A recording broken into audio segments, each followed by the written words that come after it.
Hello. Happy Saturday. Hey, Walter. It's snowy in Montana. That's nuts. It's pretty cold here for here. And it's a little rainy, which is amazing. So, how are you guys? It's been a few days. The sample sale went well. There's still stuff on the sample sale, and I was busy shipping orders and doing all that kind of stuff this week. So, but when I decided to do this project, the Blanca flight suit. Hey Terry, how's it going? It was in the midst of trying to trim back some agave, and I had to stop. I don't even go into it. It's a little messy as far as like the dust, and it's a kind of abrasive, and I didn't realize that dust, and so I've been itchy ever since. Hey Sydney, hey Mullen. And when this flight suit came out, this is what I'm making today, I was like, that's super cool. And the picture of it that they promoted it with was amazing, and I really adore the sewist that they inspired it by, Blanca. Her Instagram is Black and Blanca, and the black is spelled without a C. I highly recommend it. It's just a very inspiring account. She's got very chic style. Hey Alicia. At least as far as I'm concerned, I really like her. But I also thought this won't work for me. I will look like an Oompa Loompa. I'm so curvy for things like this that it's almost too cute, you know? But then I was like, I could make this into a garden coverall set. Hey Cass. Oh, thanks Walter. I'm glad. We had some serious internet struggles with that. Hey Elena, how's it going? And she really surprised me with that treasured makes comment or question, because the first time we had to record that interview a couple times. The first time she asked me something like what my favorite make or proudest make was, and so I was actually prepared to like answer all the questions the same way, you know, like still organically, and then she shifted the questions a little bit, and so I thought that was really smart of her. But that one caught me off guard. But anyway, I'm glad you liked it. Those are really good podcasts. They're nice and short. I really like that. So anyway, we're doing this Blanca flight suit. You guys might find my fabrics a little startling, but it's from my yard. I'm going to be out in the garden, and it's, you know, it's like when you don't have weeks to sit there and shop it to death, you get what you get, and you don't throw a fit, right? And there's stuff that kicks around in your local fabric store for ages that doesn't get bought. I don't mind buying some of that, you know? Like, you can make things work, and it's kind of cool. So I picked some pretty colorful fabrics, but I'm going to color block it so it's a little toned down. Hey, Elizabeth. Yeah, me too, Malin. She's so nice. And she just told me she watched one of my videos, which made me really happy. I was like, really? Wow. So I didn't think I don't know. I don't know. I guess I never expect people to be watching, even though you guys are all here. It's a weird life. Anyway, so that's what we're making today. So I'm cutting these out. There's a lot of pieces. Probably going to try and move as fast as possible just so it doesn't drag on too long for you guys. But I'm doing the top out of a solid, bottom out of a floral. I have some fun patches. I'm going to do a couple of modifications. I'm going to do long sleeves, long pants. I'm going to peg both, so, you know, make them so I can cinch them, especially wear under or over gloves. And I'm going to add some patches on the sleeves as protection, but I'm going to make them blend in with the actual sleeves so they don't look patchy. But I just want to share 2 new projects coming our way that Hearts Fabric sent us. This is pretty exciting. So for our gift week stream, they sent us the Gathering Apron by So Liberated. So this is like your opportunity to make some gifts for others or for yourself, you know. And I know you guys were asking, someone was asking for an apron that had a little bit of shaping, and this might work for you. Let's see if I can show you a back view. The back view. Sorry, the autofocus is off for good reasons. And here's the fabrics they sent us. This, I actually really dig this. It looks like paintbrush strokes. Like, it looks just like paintbrush strokes, doesn't it? So, hey, Penny. How's it going? Yeah, I know, Penny. Like, there are so many really amazing jumpsuits out there, and like I said, I bought this because I really like the gal they named it for, and I didn't think I'd ever make it. Like, I kind of hoped I would. I actually, in the back of my head, was thinking maybe I'll make this as just a uploaded, edited down, sewing video, which I rarely do garments for. I just usually do the short how-tos. But at the same time, I was like, I don't know. So, oh my gosh, really? Sydney, it's funny. Hello, Liz. Oh, it's Nikki. Hello, Nikki, how's it going? You're making the Linden? Nice. We made that. I made that sweatshirt a few times. All right, and so here's the other one that we're doing. Heart sent us, and I probably should have been doing this week, but I didn't know it was when it was arriving. Okay, this fabric is pretty cool. It's a yarn dyed, must be like a linen. I don't have the information right in front of me, but same front and back. I love this fabric. And Decades of Style jumped in on their sponsorship, and they sent us the pattern themselves. So this is pretty cool. I'm actually really excited about this. Let's see what it looks like. This will be fun, just purely with the vintage aesthetic in mind. So this is pretty nifty. The stripes will be doing something cool. So those are upcoming. Definitely doing the apron in December, and I need to try and squeeze this in probably a little sooner than the end of the year. The end of the year is coming really fast. So let's see. One other sponsorship. Helen's Closet asked me to sew the Suki robe. And that's the one I mentioned the other day. I didn't tell you guys who it was. So I'm really excited about that. She's sent us a project, and I'll be sewing it the first week in December, cutting and sewing for Helen's Closet. So it looks really cute. Suki robe would be a really great thing for the holidays as well, or, this time of year. For those of you looking to get cozy, some of you are entering into like spring and summer, so you're like, eh. All right, let's get going. Oh, okay, so when I decided to do this, it was literally on Wednesday, I decided to do this, which was a holiday here. Thursday, I went to the fabric store, fingers crossed, getting my fabrics, and this is what I ended up with. I've got everything very arranged today because of time.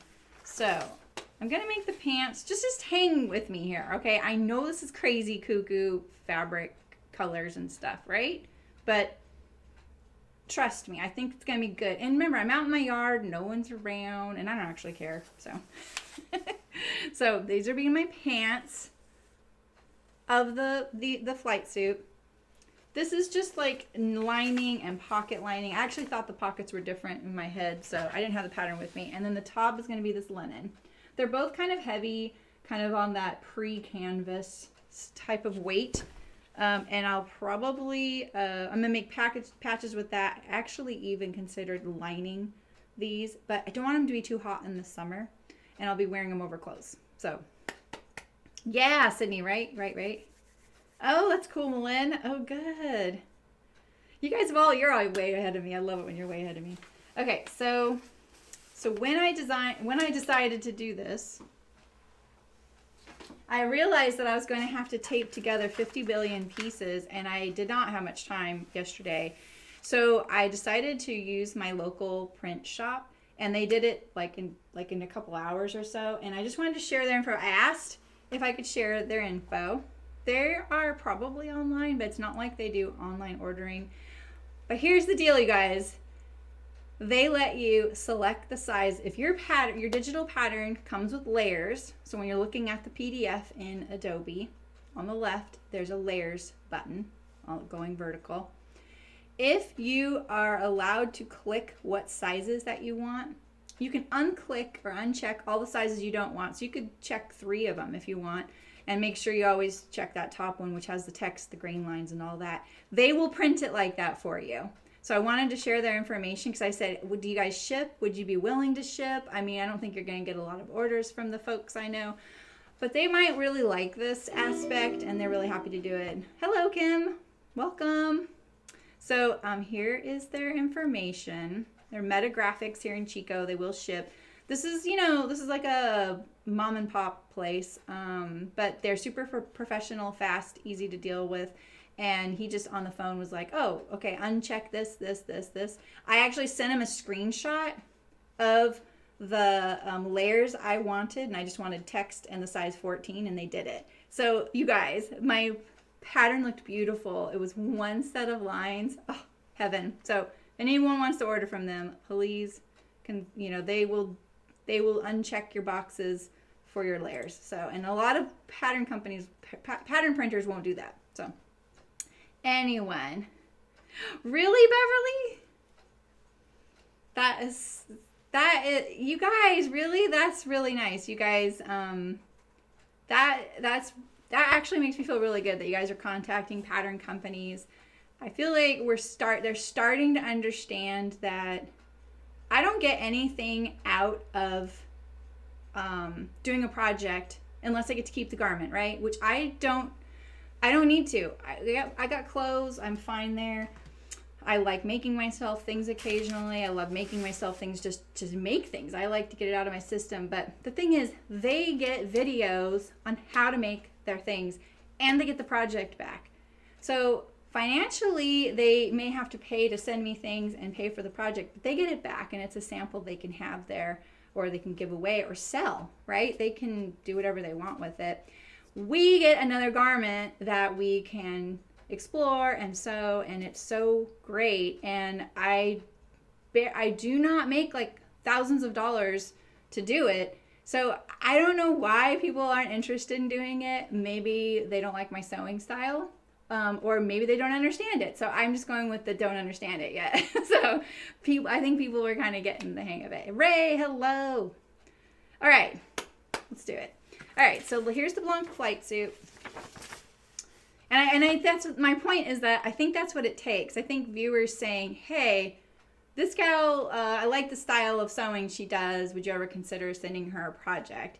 And, that's how it works. Okay. So here's a front and a back view of the jumpsuit. So you can see the difference between these is length of sleeves and legs, and the zipper pocket on the chest or not zippered. And then the waist belt is either a tie or a clasp. I couldn't find any belt clasps that I liked at the fabric store. They were all the D-ring style. I do not like D-rings. I'm just going to tell you straight up.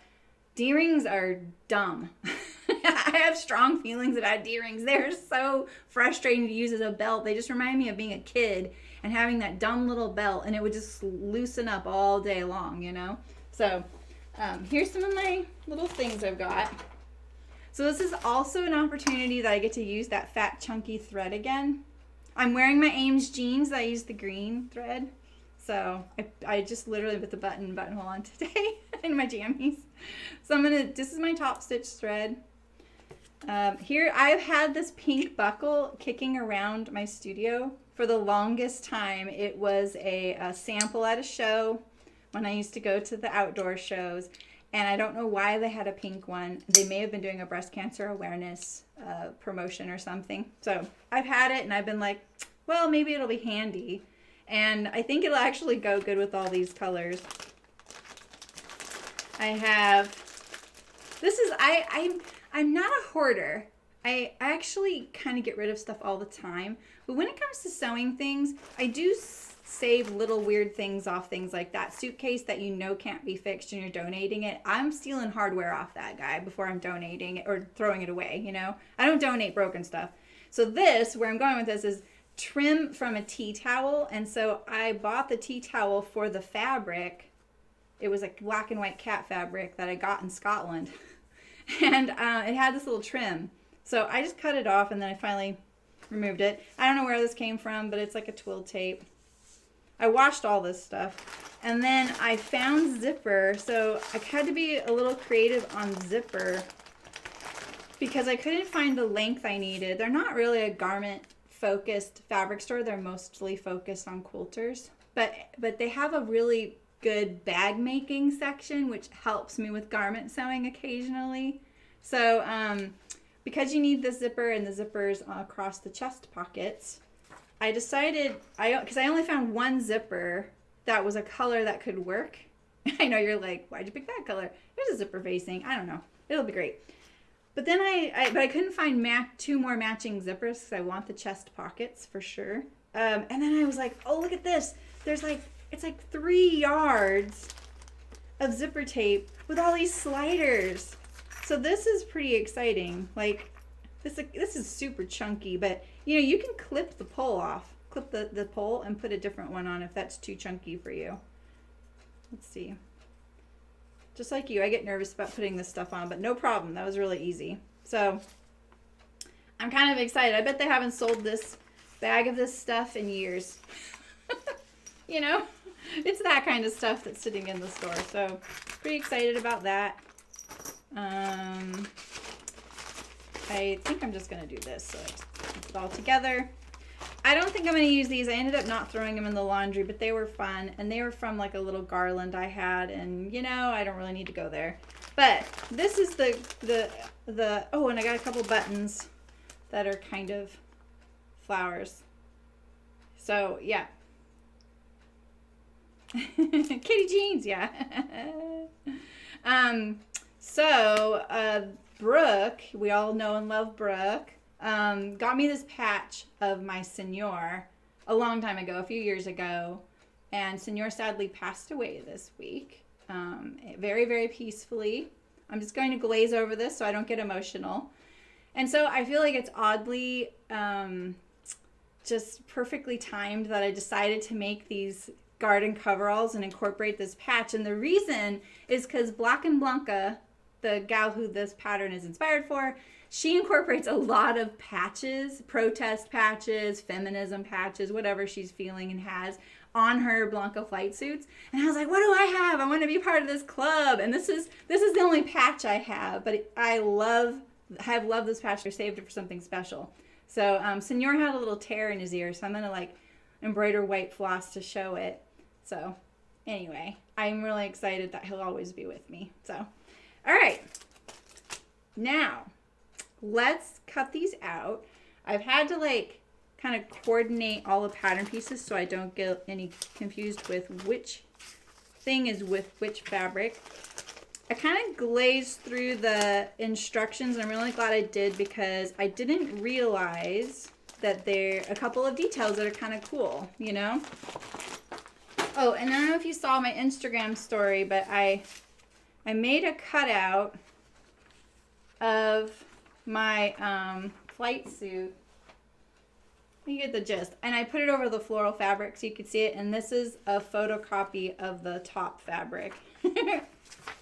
With the time I saved not printing my PDF together, this is what I did yesterday, and I'm happy I did. All right, let's put that there. Oh, thanks, Sydney, I know. All right, so the sleeve has a seam down the center. I think this is purely aesthetic. You could even tape it together and get rid of it. There's no shaping. I think it's just, like I said, purely aesthetic, and I'm all about that. I love top stitching, and I got the fun thread just for that. Yeah, I know. I feel like this patch is perfect. I had that like whole like, did I jinx this? Because I decided to finally use this patch, but I did not jinx this. He battled a long time with a lung infection, so. So anyway, this is the patch. I'm going to put in the same exact fabric, so 2 layers of this, plus I'm going to interface it, and I'm going to put this on the lower part of my arms so that there's some abrasion resistance, because my yard is covered in agave and cactuses. It's beautiful, like it's lush and green, but the guy was into agave. We have hundreds, and I wanted at first, I was like, a few of these is fine, the rest of these need to go. But I more thought about it, I feel like they're really good fire prevention, because they're like at the base of some of just each leaves, they're like this thick, and that's just full of juicy goo, and I feel like that's a really good, fire combatant. They're not native. They look like they kind of go with the landscape in some ways, but then there's like hints of English garden in places and hints of Japanese garden, so they were just into everything. It all works pretty good together, but It's a lot of agave, and those suckers are sharp. And there's something about the stuff in them that is abrasive that I just learned. So I'm going to do some nice reinforced sleeves. I almost got the Cordura out, but you guys, I only have Cordura in that bright orange. It matches perfectly, and I just can't do that to my husband. He'd be like, no, no.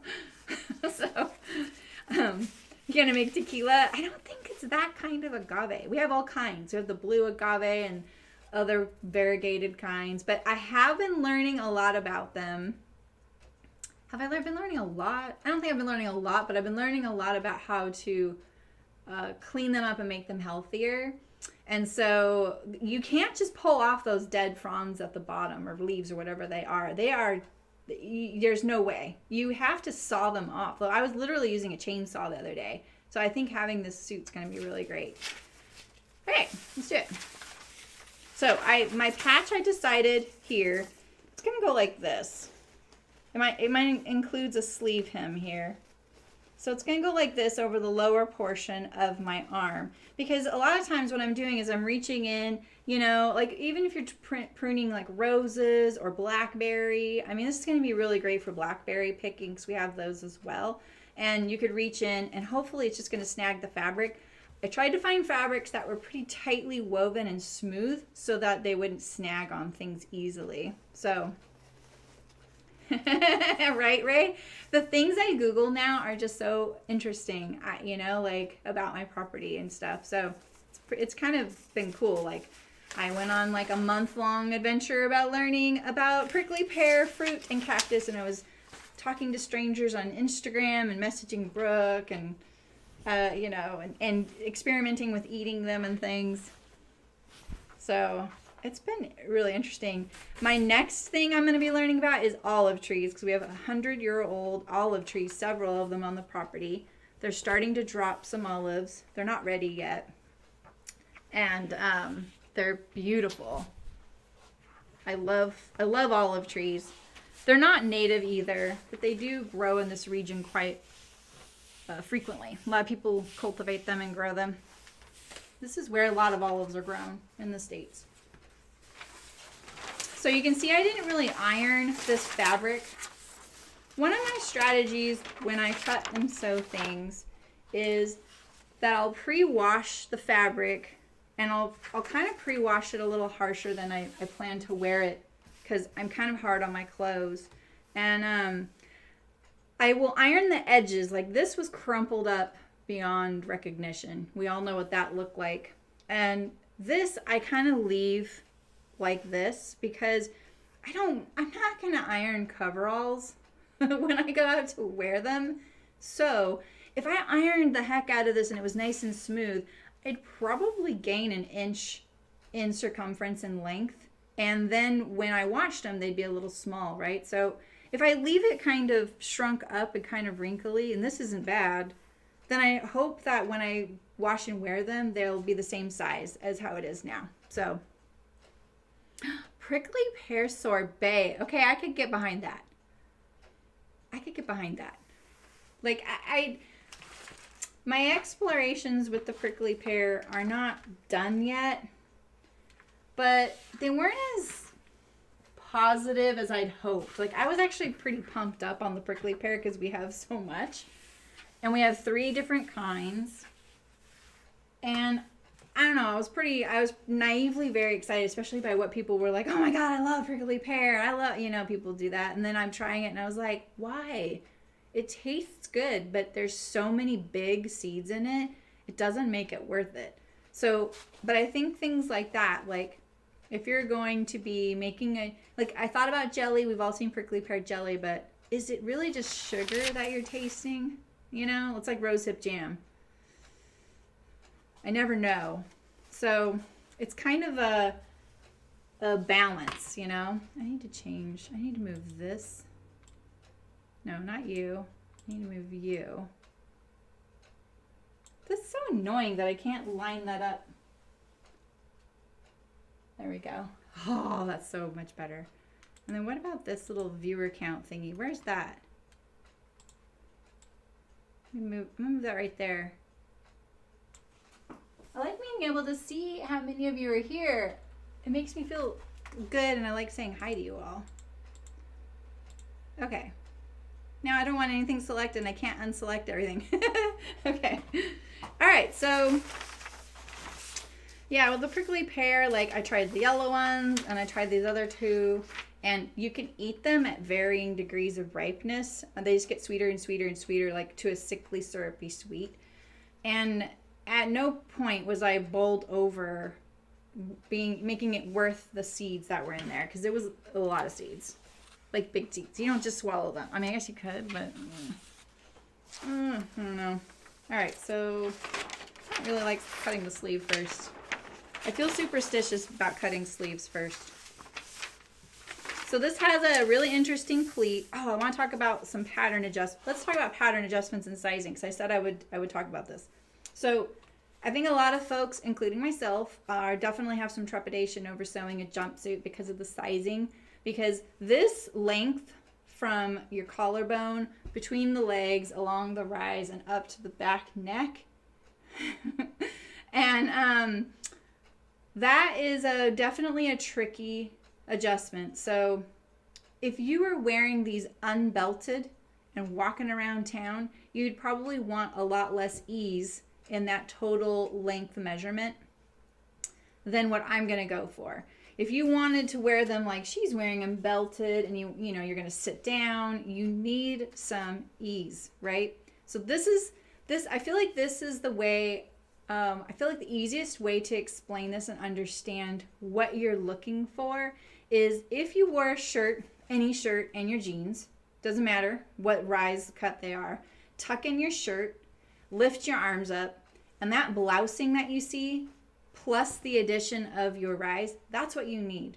So that's a really good way to figure it out. But what I did was I paper clipped and taped 2 tape measures together. And one thing you need to note, which I did not know, is that the back waist,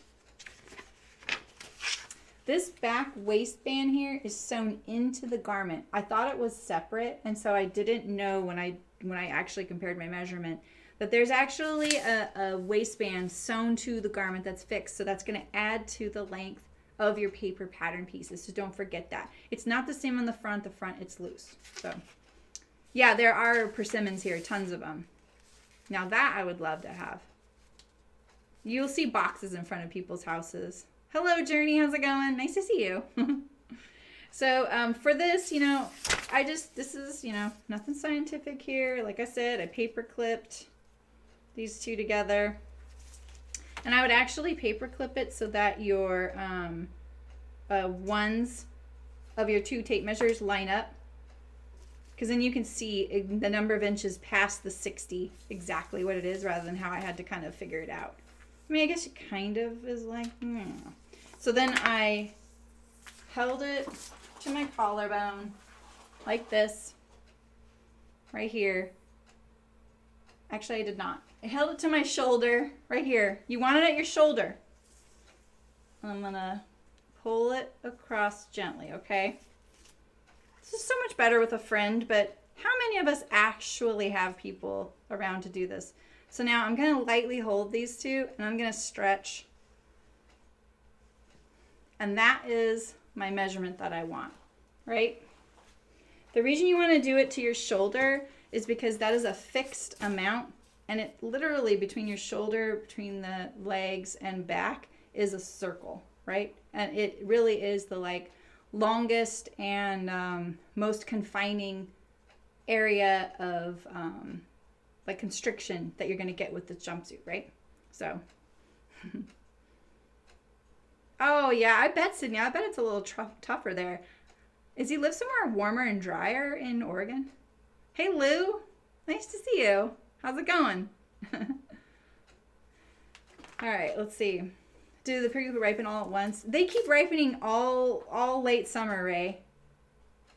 I have a funny picture. I just took one the other day. My daughter picked one up off the ground, which was so brave because there's these little, almost barely perceptible clusters of prickles on them called glochids. And she held it up to her nose. She looked like Squidward. It was pretty cute. Okay, so here's my circle. So you're going to figure that out, and you're going to do the exact same thing on your garment. You're going to lay your pieces and measure all the way shoulder, all the way through the legs. Make sure you take off the seam allowances and figure out where you're at. And then there's lengthen and shorten lines. So don't think that this thing is really, really big before you take that measurement, because you have a lot more ease that you need than you realize. Like when you sit down, like that's another thing. Maybe sit down and take that measurement. I'm going for extra long because I'm going to be squatting in the yard and bending over. And the last thing, like we've all had that jumpsuit when we were a kid, or overalls, and you can't even like get past a certain point because it just like stops you. So I don't want that to happen. I'm going to have the belt. That's going to help hold up my pants and make them not look so, overly baggy. But the other thing I really can't stand, don't you just love hearing all my random musings?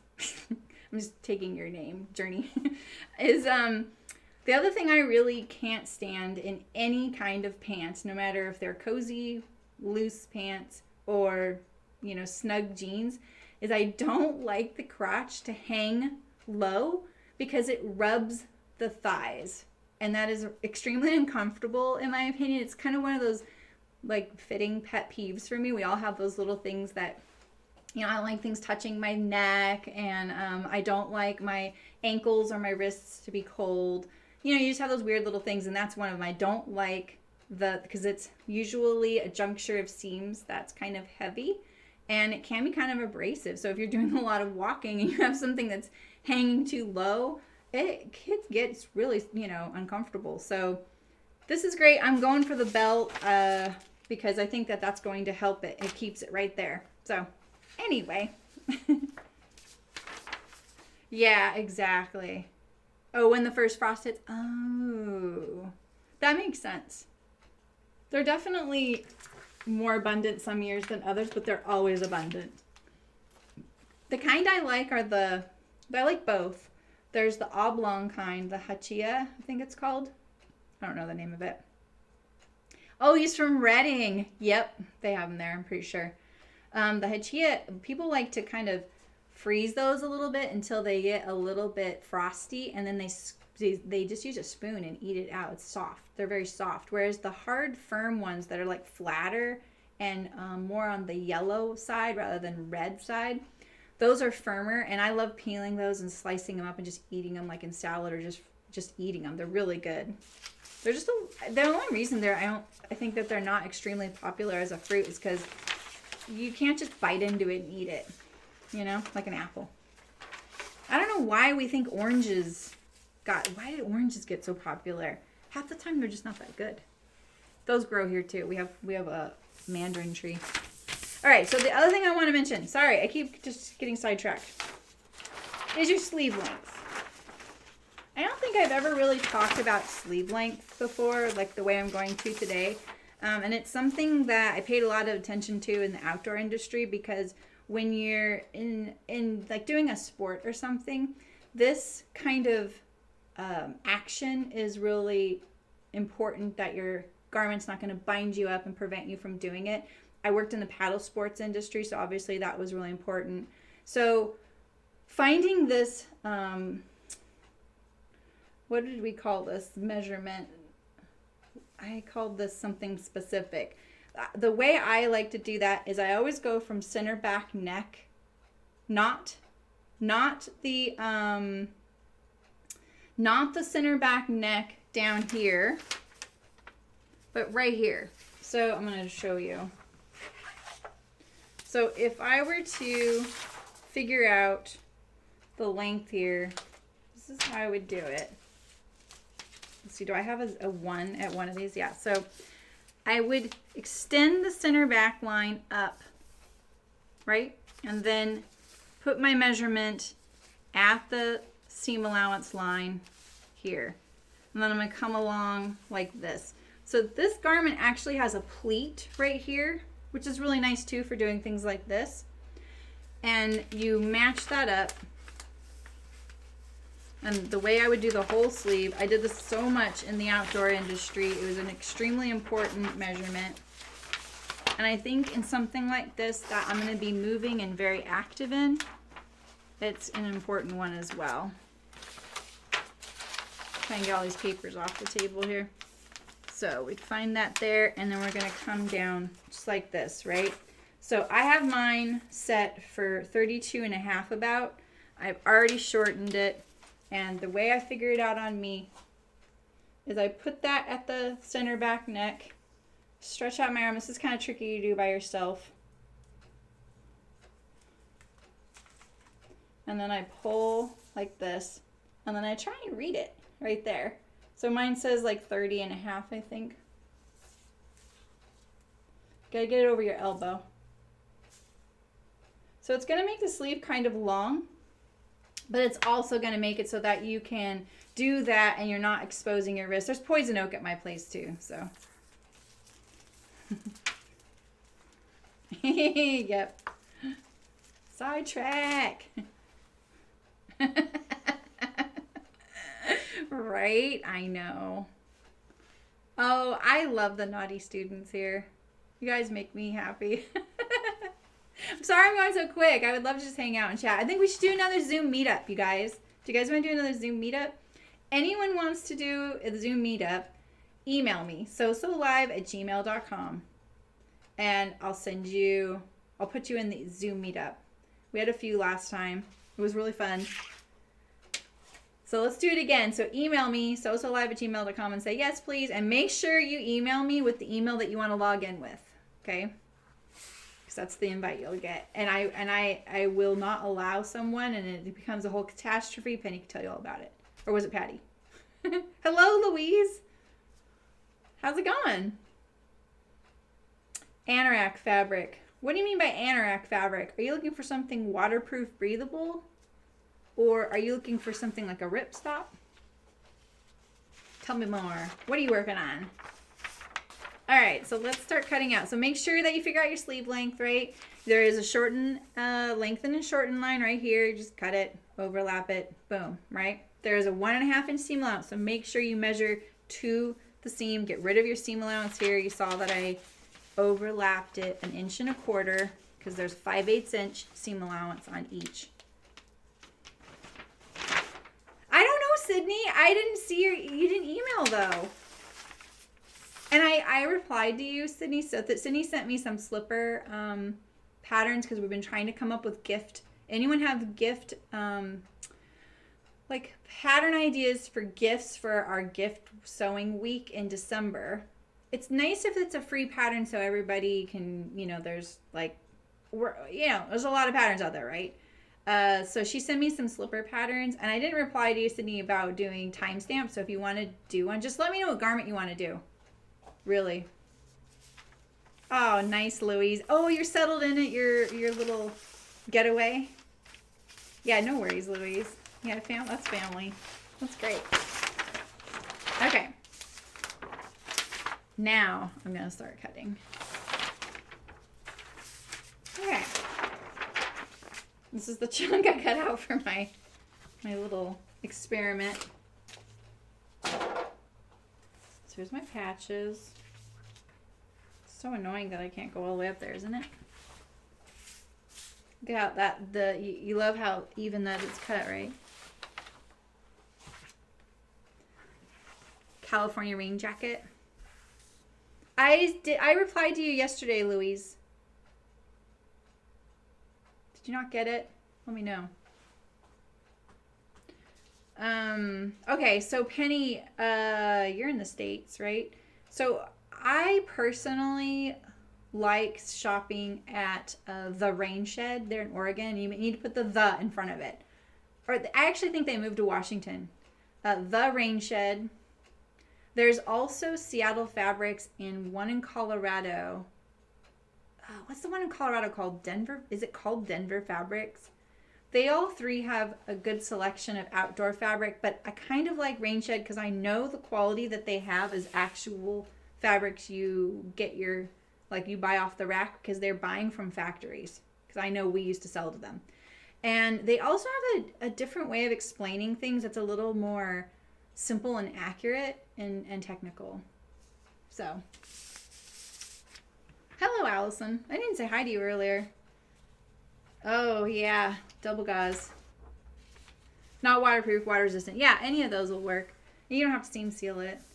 I'm still looking for a pattern for the raincoat idea. I realized that that's probably what I thought I'd be doing this week. So I'm going to cut this off, and I bought a little extra fabric so I wouldn't have to worry about anything.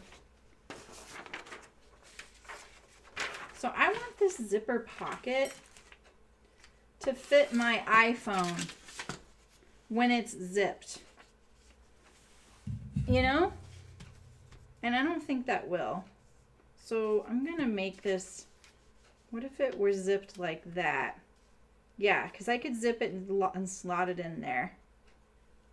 So I'm going to add to each end. Okay.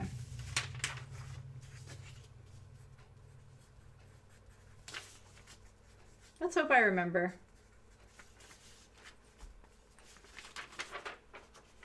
I can get that there. As long as I allow that 5/8. I love when I do that and then I don't even allow it. Maybe there. We'll see. We'll see. I want to sew a raincoat that's actually a raincoat pattern. Meaning they've taken into consideration the seam placement. And then I want to seam seal it as well. I don't want a raincoat pattern that it has the appearances of a raincoat, but it's not very functional. I'm not trying to be harsh, you guys. I'm just trying to take that into consideration because a lot of raincoat patterns, they don't expect you're going to seam seal it. And they put the seams like, a traditional one's not going to have like a shoulder seam here or an armhole seam here. They have those and they fit better, but when you put your seams right here where the water can hit, it kind of opens you up to more possibilities of it leaking. So I'm kind of thinking something that's raglan style, or I don't really want to do the whole like dolman or something like that, but I would, you know, I'm open to it. I wouldn't mind drafting one, but I'd kind of like to do a pattern that everybody can join in. You know, the one other person that's going to sew it with me. So that's kind of what I'm thinking. All right, so this is not my preferred scissor to notch things, but they're sitting here. There's so many markings on this pattern. I'm kind of excited. Sometimes I'm kind of grown when I see markings. Other times I'm like, yeah, bring it on. Let's see, I'm going to use my chocolate liner today too. Let's do our zipper pocket placement.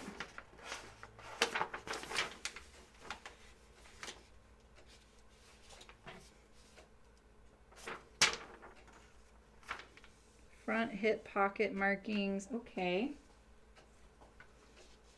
And a center front. All kinds of stuff. So the pockets on the front come up above the waistband and create a belt loop. Notch waist, okay.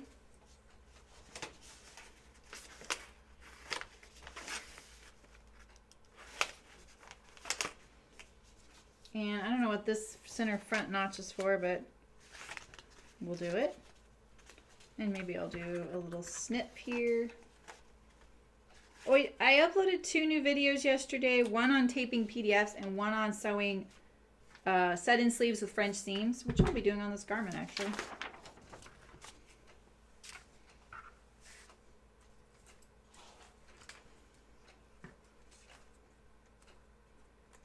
Yes, exactly, Louise. I know that feeling.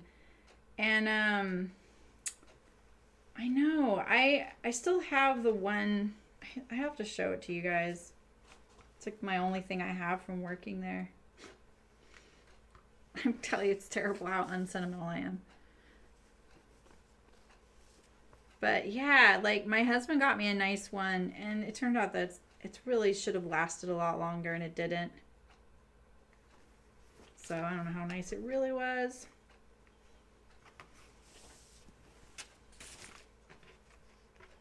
All right, got all these markings here.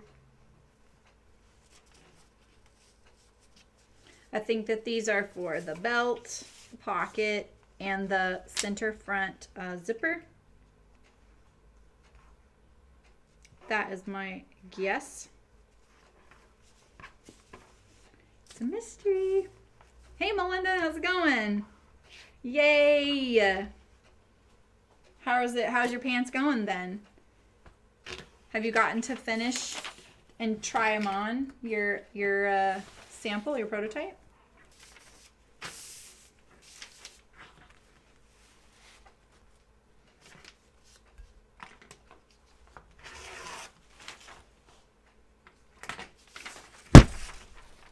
I don't know why, but I like things going like this towards me when I do the fold. I like being able to see the fold, you know? Let's see, where's that? Okay, it's right there. So I think that this linen, this is the Essex linen, but it's not like the Essex, what's that Essex linen? Like we just say Essex linen, but this is wider and it's a little heavier. That's why I picked it.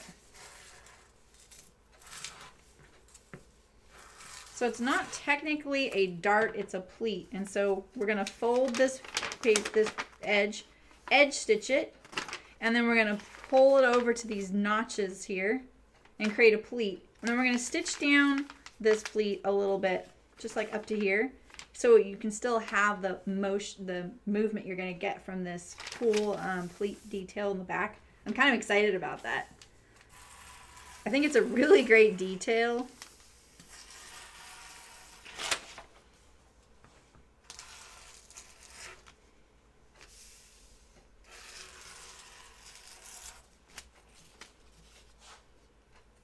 Truffle, oh. Okay. I got the detectives on. I'm getting my notepad.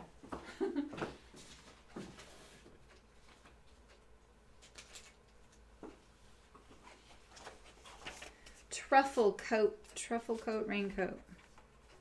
I have not heard of that or the person. Laura Sanner.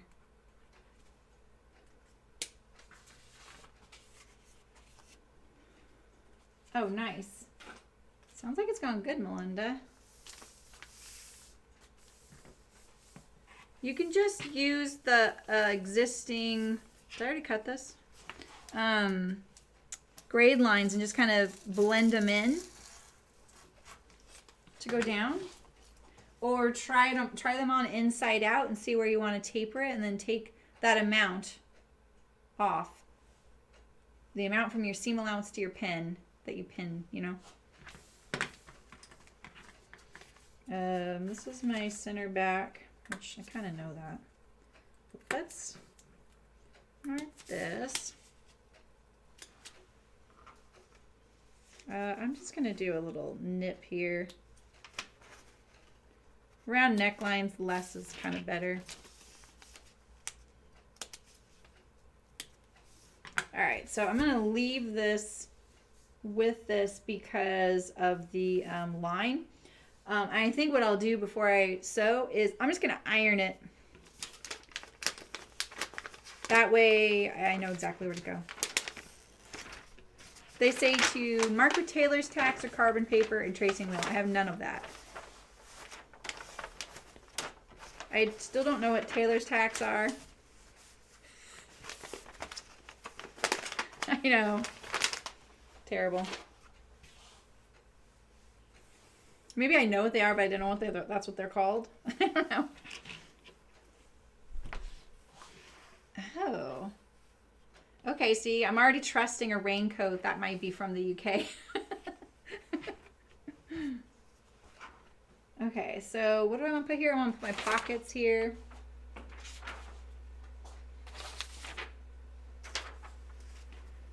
All right, I want to add 5/8 to this edge.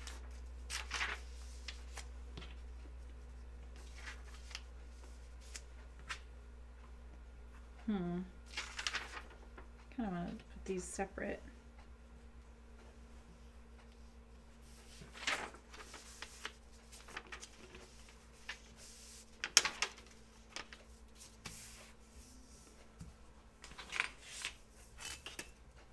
All right, I'm going to add some height to my pocket. Hopefully they don't look too goofy being that long, but I really want to be able to easily slip my phone and my glasses in my pocket when I'm out in the yard. I think that'll be really nice, you know? And maybe I can even like put my phone on upside down in my pocket and listen to an audiobook. I know, headphones, but I get a little fatigued between wearing glasses and headphones. I don't know. Not my thing. Okay. I'm not sure what that is, but I'm just gonna leave it. Okay, we need our top pocket piece. Let's see, do I have a big enough piece of fabric here? Single stitch with long. Oh, tailor's tag. Okay, I know what that is. Thanks, Glenn. Oh, okay, Melinda. Yeah. So, okay. Yeah, I know what those are. It's like basting a guideline. Yes. Of course I know what those are. Whoops. Forgive me. Forgive my ignorance. All right, that's not long enough. Trying to stick with my grain line. Oh, but this will work. This will work. Let's see here. So my cut is right there. Perfect. I can get that.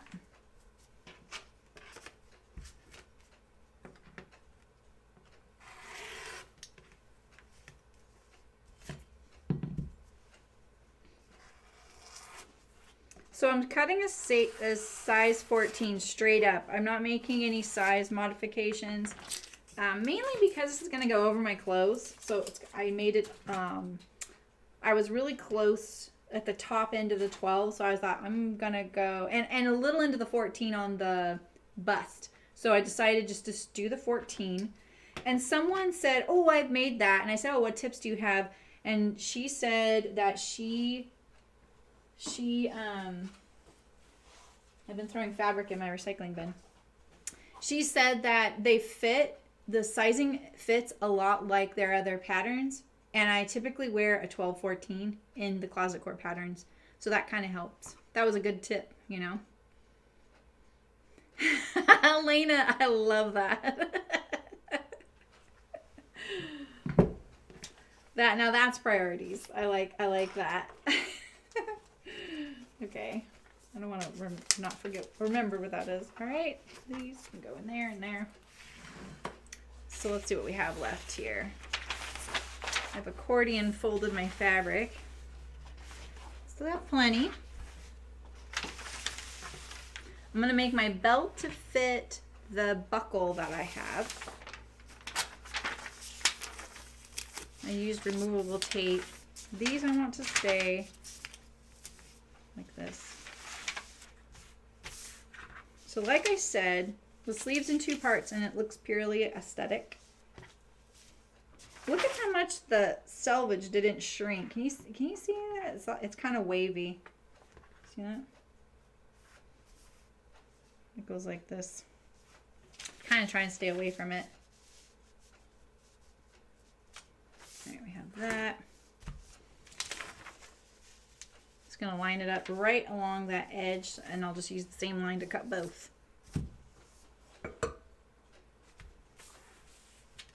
Put my pieces away from the fold because I can still open that up and get something kind of big with that, you know, leaving it. I have shortened the sleeve, and then on the underarm seam, there's a tiny bit of a jog, but you probably can't even see it. And if yours is bigger, I would just blend it in if you're shortening or lengthening it.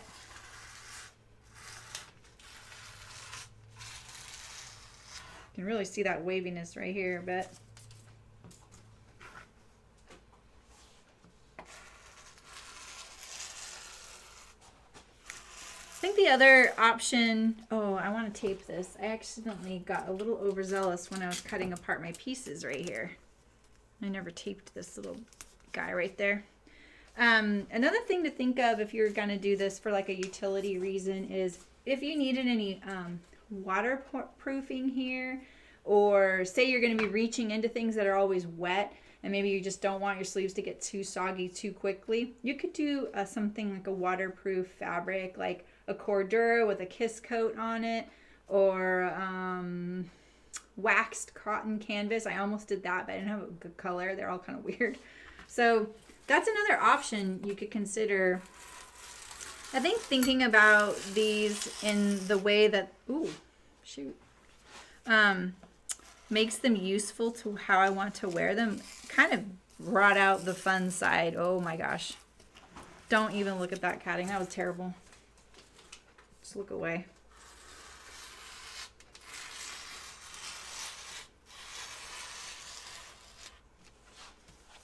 All right. So we're going to definitely notch our sleeve front and back. I don't skip that. I know it's about a 1.5 inch hem.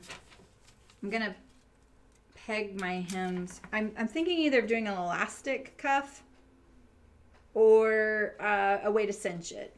I'm going to kind of decide that as I go. Having the elastic cuff is nice since it would scrunch up my sleeve and my glove would go over it and not get hung up. You know how that happens. It's so hard already to find gloves that fit my hands as a woman.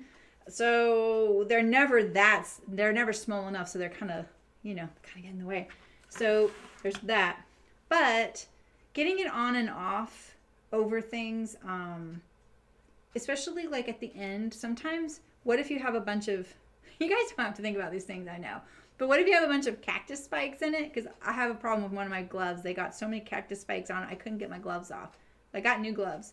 It'd be nice if it was loose and I could just kind of pull it away from me. Keep it away from me. Or blackberry thorns. Am I being melodramatic? I'm not, I promise. Someday I'll give you a tour of my property. I have a personal Instagram page. Maybe I'll put more cactus pictures on it. Okay, so this is the sleeve. I might use some of those trims. I wish I had something long enough, but I think the pink top stitching on this linen is going to look really nice. You know? Okay.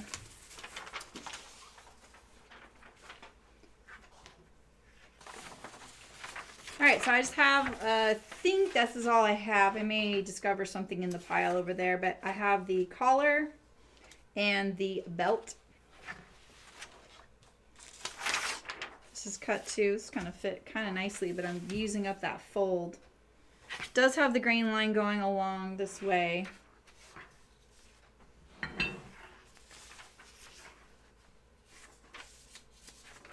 Okay.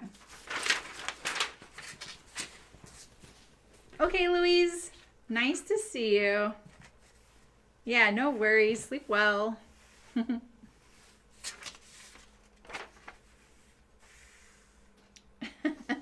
15 inches.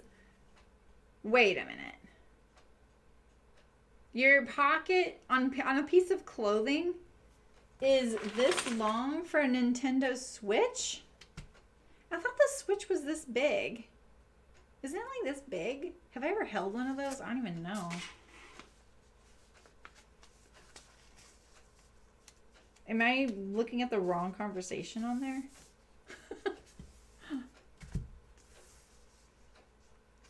Okay. So what else is new in the sewing world? I feel like there's been lots of announcements with patterns, things like that. Anything good you guys got your eye on? Let me know. And what are you guys making? Tell me. I want to hear it. There's a lot of things I want to make right now. Okay, this is the top collar. I need to do interfacing in this. So we're going to set this aside back in the cut pile. And we're going to cut this switch is long, switch size. Oh, as long as it works. Oh God, Ray. Let's look at my buckle.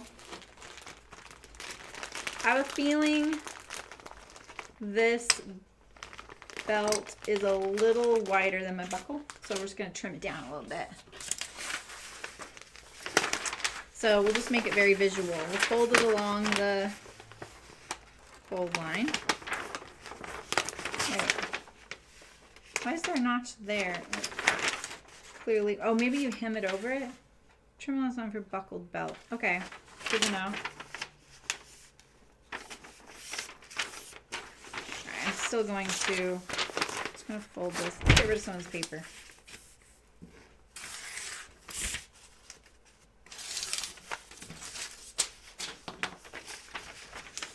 Oh yeah, I saw her book.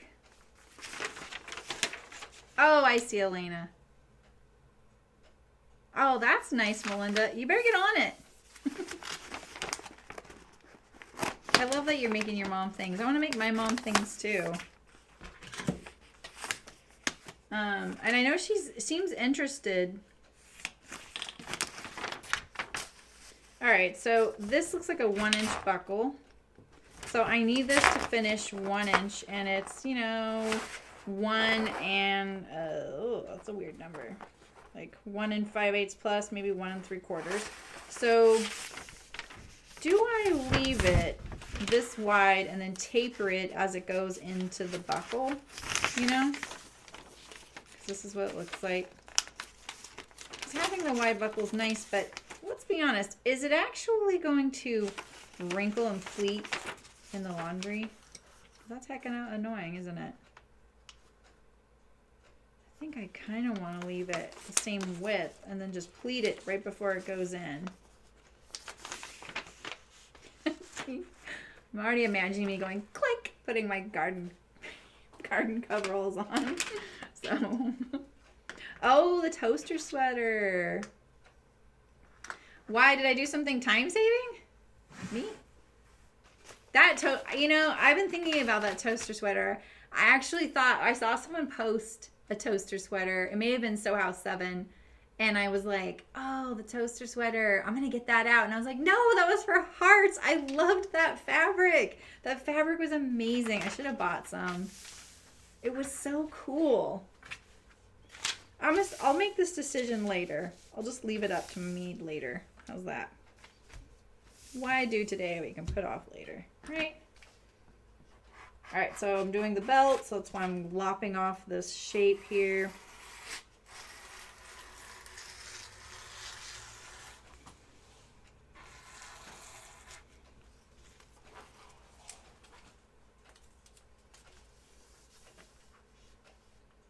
You started matching patterns to all the fabrics you bought. Did you get it?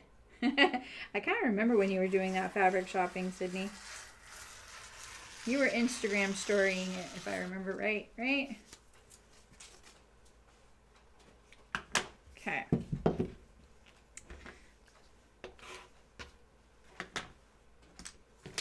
All right, so here's our, I'm not gonna worry about that notch. If I have to get it out, I'll get it out.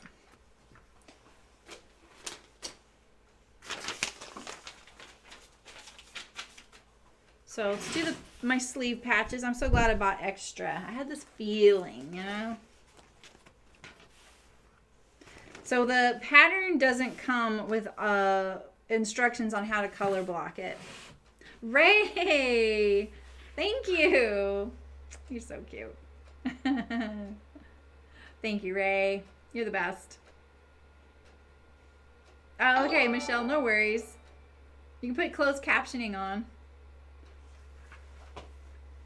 You're making another hinterland? Oh. It was a good deal, so I'm forcing you. I know that. You think you've gotten all of it? Okay, so the pattern didn't come with a fabric yardage amount for making it 2 different colors. So I kind of guessed, and then I padded each fabric amount just because, you know, sometimes you can't just kind of like divide it in half, right? Sleeves take up a lot of fabric, and you need to kind of pad them anyway because maybe the fabric layout has things kind of inner nested, right? And you can't overlap pattern pieces because they're on separate fabrics from each other. So you got it. It does cost a little bit more. It's a little bit more of a fabric investment. So those CC, I know those closed captions are pretty good. Yeah, you have to write it in chat so she sees it. Yeah, the hinterland's cute. The Zicky hoodie. Man, Malin, you are prolific. And I love that you sew for everybody. Okay, so I'm going to make these sleeve patches in the same fabric so they blend in. And I'm going to line them with interfacing so that they have some more stoutness to them.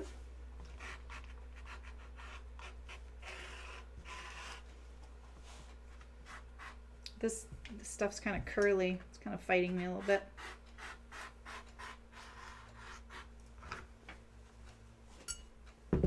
Alright, so we still need to, and I just overlapped my sleeve, figured out how much I wanted it to be on the underarm and on the top, and what I did was 10 inches plus the seam allowances and the hem allowance, and 8 on the underarm.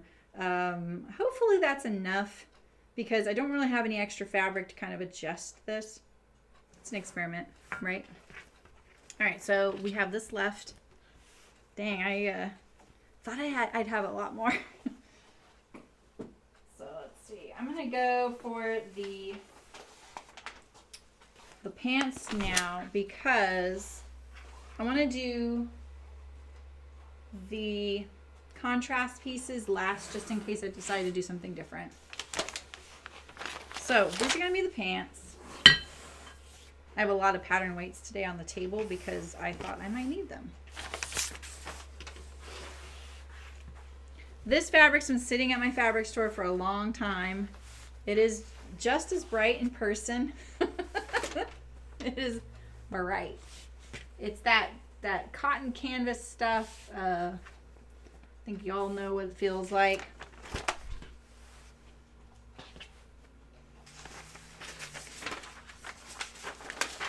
So for the lower part of the jumpsuit,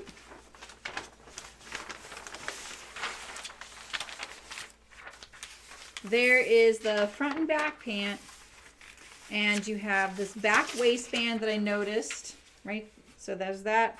There's back pockets. I'm going to do the front pockets, which have the belt loop part. I love how I think you can see that, but yeah. So the belt goes here. And then there is a zipper facing that goes behind the zipper.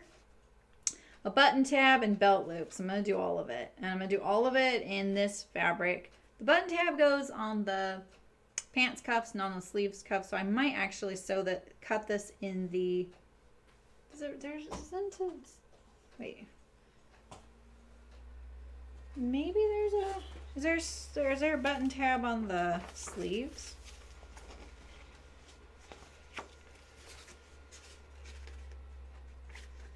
Oh, that's nice. Why'd you have to abandon the thread theory pattern? I don't think there is a... Oh, I know why. Because the sleeves have optional snaps. And I actually couldn't find any. And my snap stash is funky. That's just the best word for it.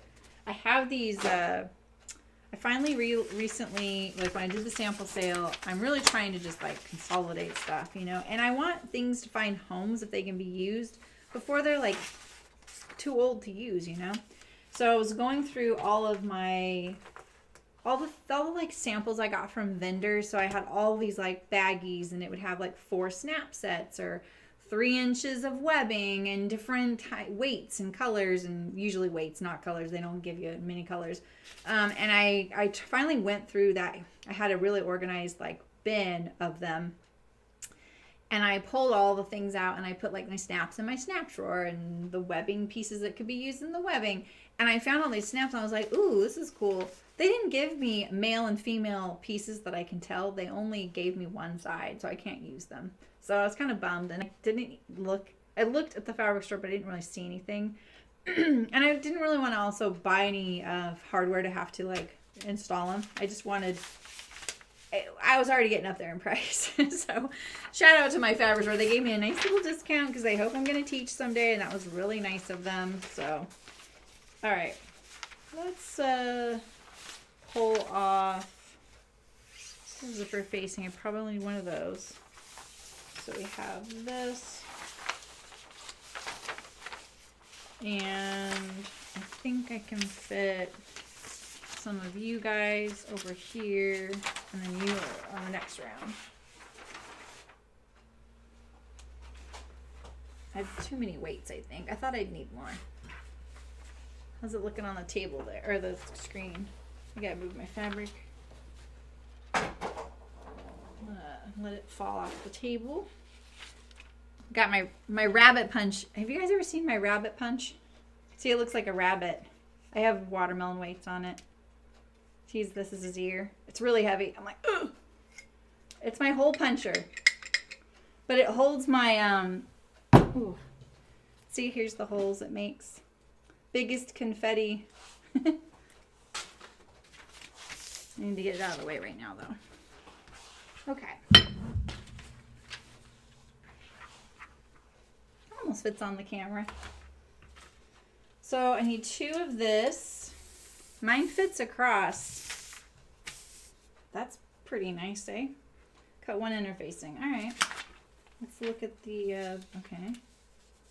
So I thought about doing patches on the legs, and honestly, I think that could be pretty handy. But I started to kind of grapple with how hot they would be in the summer, and I know I'll probably use these over clothes, and my husband has these Cordura chaps that he wears, so I could put those on over it. So would you, Melinda? That's awesome. Maybe I could come to your fabric store and teach. Yeah, right? Make a pair of linen ones. I feel like that might be nice in the summer. I wasn't really going for linen, but it was the tightest woven stuff I could find that looked good. They didn't have that much of a selection. I could have shopped online and probably found some really great stuff in some of these outdoor fabric companies. I just didn't really have the time, so. Okay. 9.5. Terry's behind in the chat. You started from the beginning, didn't you, Terry? She's talking about Taylor's tax, I think. 9.5. Today, when I entered the chat, I put it on live chat before I even started. So smart.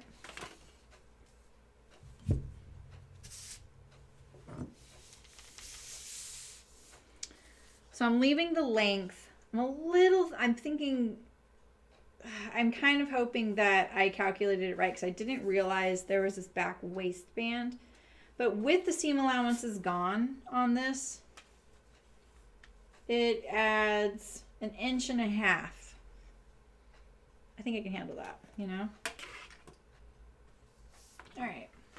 Let's get going here. Kind of want to like slide this up a little more.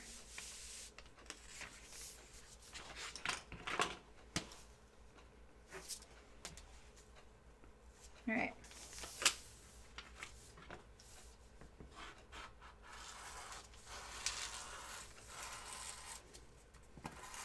I was like, I could make patches on the legs, and I could just do it in the floral, just like I'm doing it on the sleeves. And then I was in that, but I'd have to match the floral. And I kind of was like, ooh, this is kind of a rabbit hole, you know?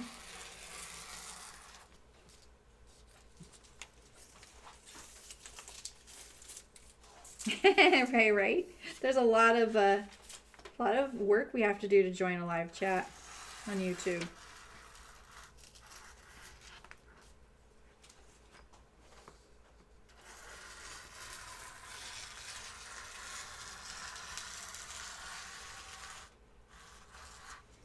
So there's a cropped version and the long version. I'm obviously going long.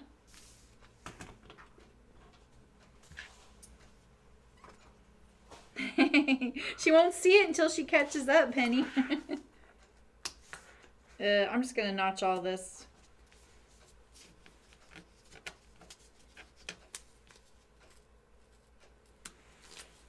These are, I just don't want to go over and get my real scissors for this. These are not scissors I would ever do, like, clip notches with, you know? They're a little clunky. And look at that. They're, like, blunt on the tip. Can you even see that? These were just thread snips. They were super sharp, but we didn't like them. They were too blunt on the tip. You need a point. They're sharp, but they're not pointy. All right, here's the hip pocket.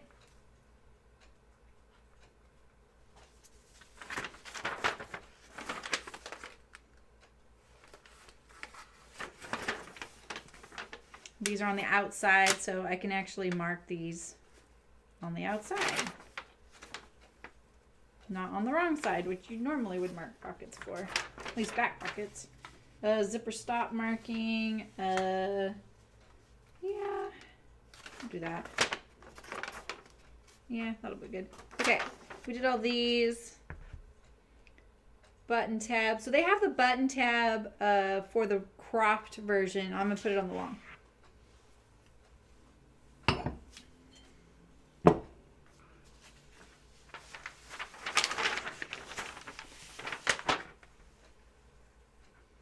I got both sets of, I don't remember notching. I didn't notch one of these. Okay, I knew I only did one. Didn't do this one here. She got it, all right. Nice. Okay, I know you want to go back in the past and say, catch up. Oh, these are going to be, oh my God. No second thoughts. No second thoughts. We're all in. They're going to be fine. They're going to be fine. I'm just picturing him outside in that extremely bright sun out there, you know?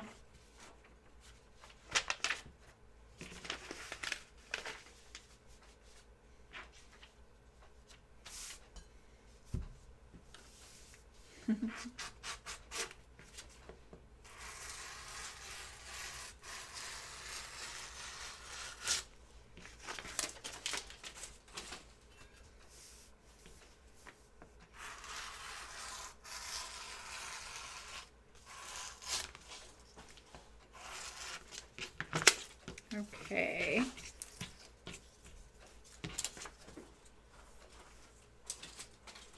Okay. There's a lot of notches on this guy here. So I'm thinking, well, I can't really, honestly, a rotary knife's better. You know when a rotary knife's better, they're not that great. I always rest it against the back of my finger so it doesn't go any further, you know, when I'm feeling like, ooh, maybe I need to guide that. And then just make sure you have the bottom layer. Sometimes I pull it away to kind of pull it against the blade too. I didn't get this one.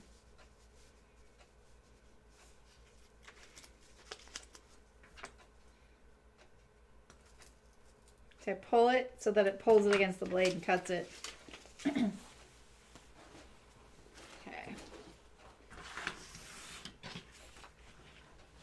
Yeah, it is. It's when Sarah Watts designed for cotton and steel. I mean, she was a founder of it, so yeah. sometimes the year is on here. It's called Front Yard. Oh, Home Sweet Gnome. I don't know if you can see that. About the rest on their bolt. I don't see how, like, sometimes one weight's not enough, you know? You can pivot your thing a little too easily.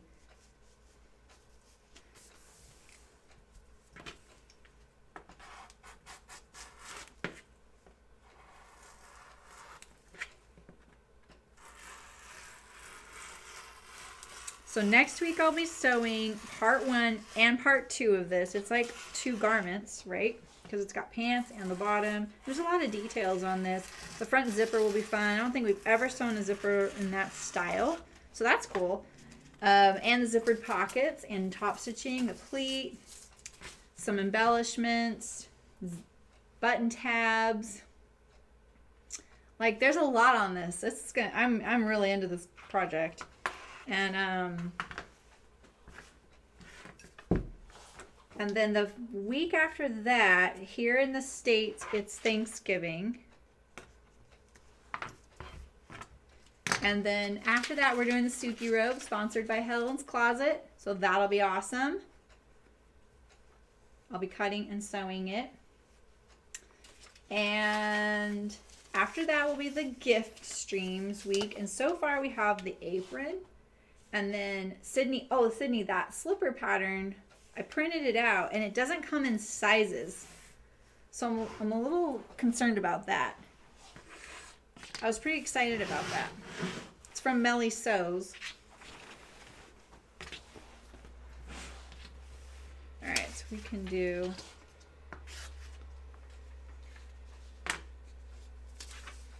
belt loops. I just need 1 of those and 4 of these.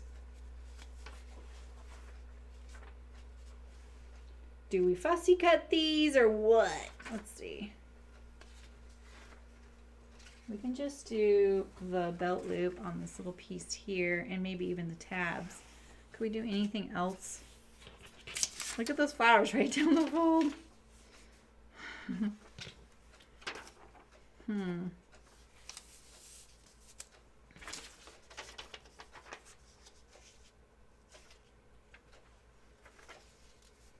You know, I kind of want a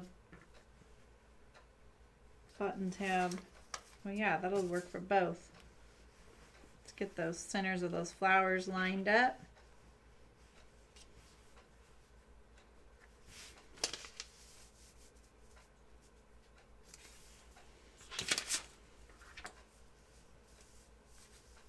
It does? Oh, okay.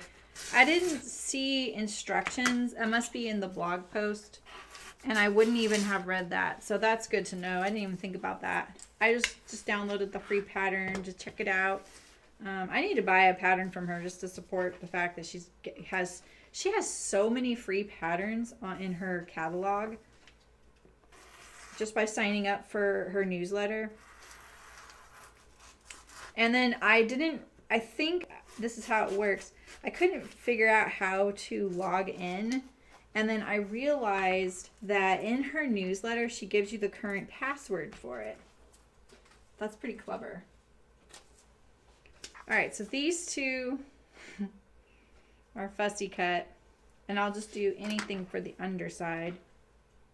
Because, but well, I can at least fussy cut the underside too.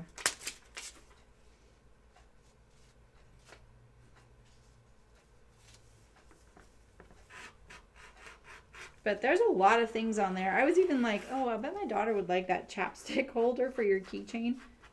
I would never do something like that. But honestly, some of those things like, oh, this is actually kind of useful, you know? I don't even think to make it or buy it or use it. And then I see it like that. I'm like, ooh. Okay, cool. Yeah, I'll check out the blog post. I'm going to go for belt loops over here.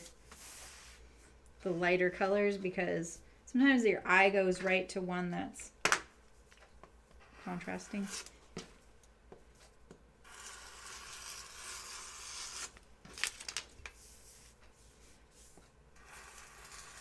So if you're just joining, I talked at the beginning on how to size these for the jumpsuit length, you know, like between legs and around. And also I talked about lengthening or shortening the sleeve and how I measure it for it, accommodating like full movement, because I'm using these as garden coveralls. I'm just going to pin the, this looks like scrap, especially with this little fold down the middle. It would look like a piece of junk, you know, like I would throw it away. So I sometimes will fold it like this and I just pin it so that I know that that's something I want when I put it in the bin. So this is still scrap. Okay, and then don't really need the piece of paper. I don't need you.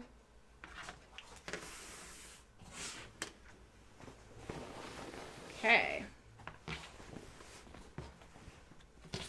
Pretty sure there's no one way about this, so that makes things a little easier.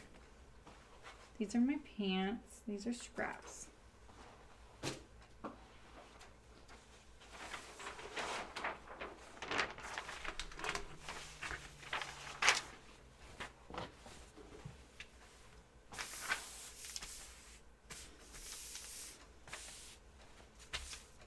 All right, let's see. We got our backs now. Back pockets.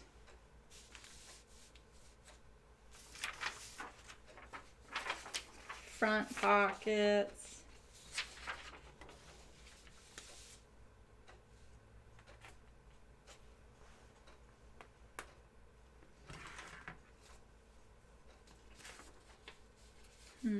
That might be able to fit there when we get there.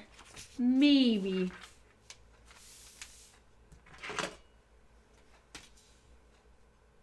And 3/4.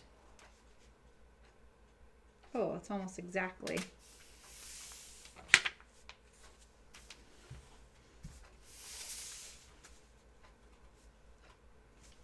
All right. Took me a lot more adjustments on the others. I can probably move this over more though, and maybe we'll get our pockets.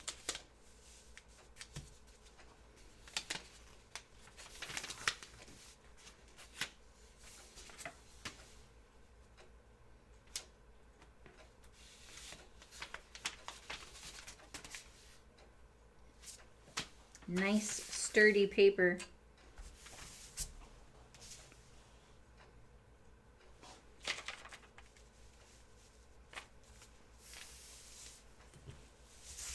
Yeah, I saw you traded a day or something, Sydney, so that you got to sew yesterday. You're excited. That's kind of how I feel like sometimes I'll be watching a game and I'm like, oh, I can't wait to go play that game. I'm going to be good this time. And then I go and I'm like, I'm still not good. Hey, Debbie. Nice. Welcome. Nice to see you. Hi, hi, hi. We are cutting the Blanca flight suit today. Or at least I am. And I'm making them garden coveralls. The bottom is floral, and then the top is going to be solid. Tone it down a little bit. I don't know if anything can tone this floral down. And I know in my little Instagram story when I did that cutout version to kind of mock up what it might look like, that I put the solid as the pockets. But I did that just so people were like, oh good, she's kind of toning it down with solid pockets. No, I'm not doing that. I'm just kind of keeping it one and the other. We can look at it though, like when I go to sew it and hold it up. So I think I'm going to sew the top first. Do I want to sew the top first or the bottom first? I kind of thought about this. And I had a strategy, and now I'm trying to remember what my logic was behind it. I think I was thinking that if I did the pants first, I could try those on and kind of get an idea of where I was at when I got to the top and make any adjustments as well, you know? Because I tend to barrel ahead and finish things, you know? Oh, I totally know that feeling, Sydney. It's one of the reasons I don't exercise as much as I wish I did, because when I have something to do, I have to go and do it. It's just, I'm a doer, you know? All right, let's do all our notches here. I don't need that one, but I'll put it there. I don't really feel like I need all these down here, but put them in. Yeah, because this is the tab placement. I'm not putting my tab here. I'm putting it lower since I'm doing long pants. And then we have our back pocket. Hip notch. What's the hip notch for? I saw the waist notch, but I was assuming that that was a belt placement spot. With the hip notch, I don't think there's anything. Maybe it's just a measurement guide.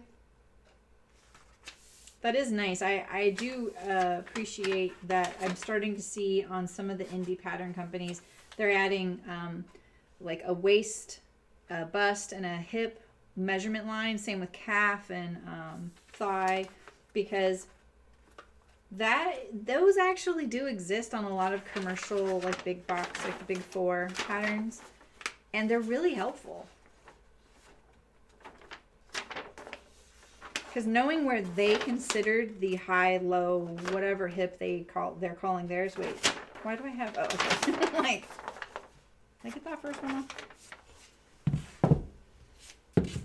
And I definitely included on my own, even my like really thrown together drafted patterns just for me. No one's gonna look at. I put that on there because I need to know what I was thinking when I did it last time. Oh man, please don't look like 70s pants. I don't think I could handle that. You know? So gloves. All right, Ray, I'm going to tell you a story.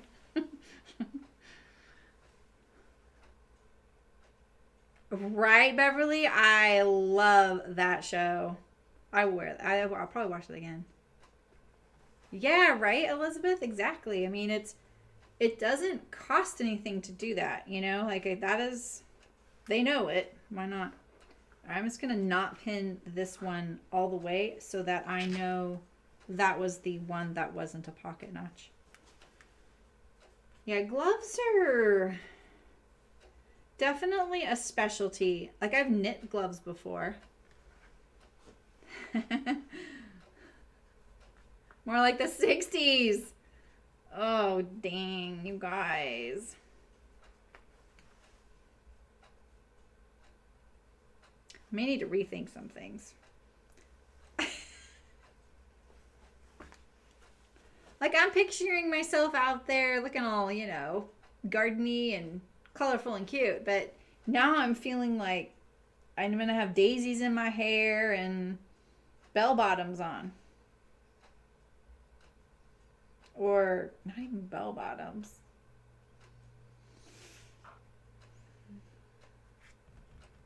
I'll think about it.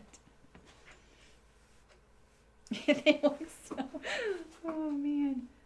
I don't know, man. Okay. Are you wanting, like...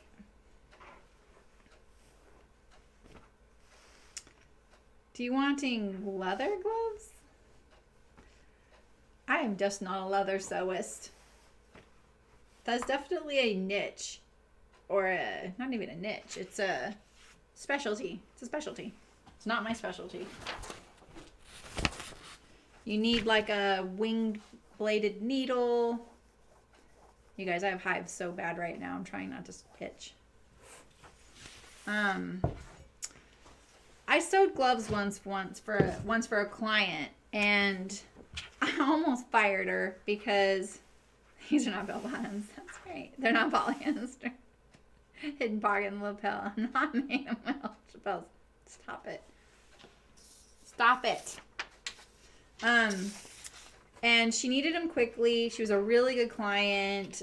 She communicated really well. Her projects were pretty fun. They were a little challenging, and I liked them. And when she said she needed gloves, I was like, really, gloves?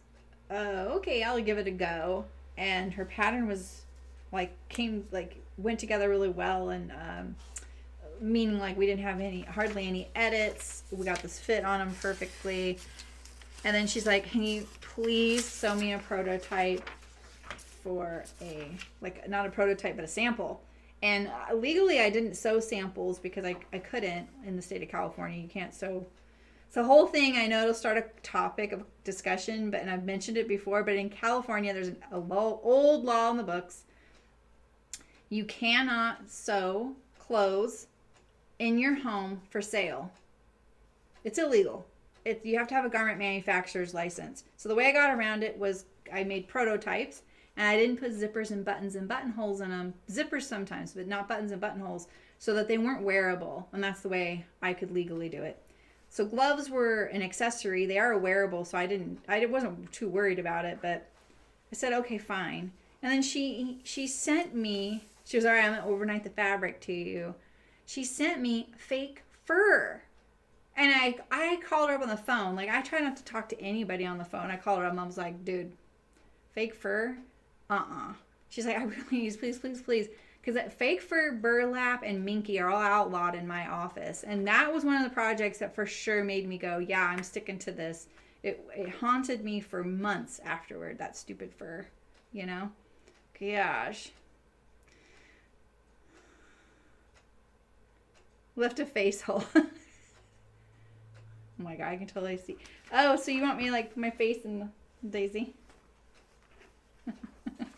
Yeah, that's the limit. Gloves, fake fur, any of that. Nope. There's so much more selvage on. I can go so much further on this side. I should have folded my fabric so that my selvage cuttable area lined up.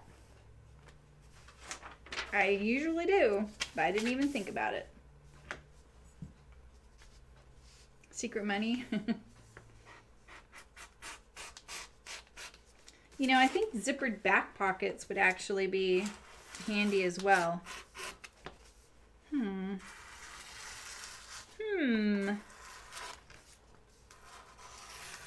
might make the back pockets zippered too. I have plenty of zipper. $10 for how many zippers will I get? I got 3 yards of zipper, and how many sliders again did I get? Like, literally, I know that that's not that cheap, but, you know, in a special color and on the fly, I'm stoked for that. Okay. I need you. I just need these pockets here. We'll just cut this off. A little scrap pile that I keep handy. Oh, I didn't overbuy that much. I didn't cut it close, I know, but I could have. This was actually all left over, and I bought it on a whim. She had 7/8 of a yard left on the bolt, and I was like, oh, maybe I could use it for a prototype. I'll take it. Good thing I did.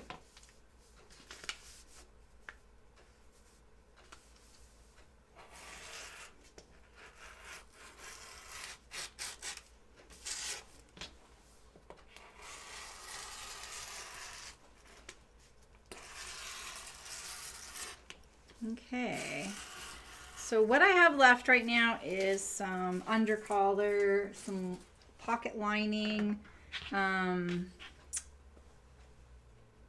interfacing, not much. I just have a few things. I'm going to go through, why is there a notch on that? I shouldn't have notched that. I don't really need it. Oh, maybe I should, I was going to match my, well, dang it. I was going to match my pockets to the print. I might look at that and see if I can even do that. I may not have enough fabric. Maybe. Maybe not.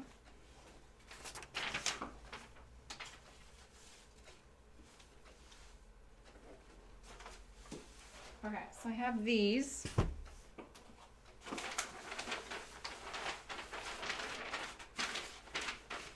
Just double checking.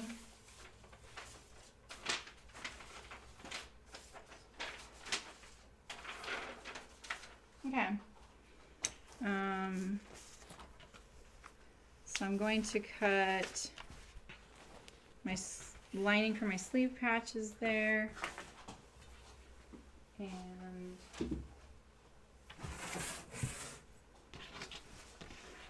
I know, right, Ray? It's like one of those little things. I was like, I had one zipper and it was this color.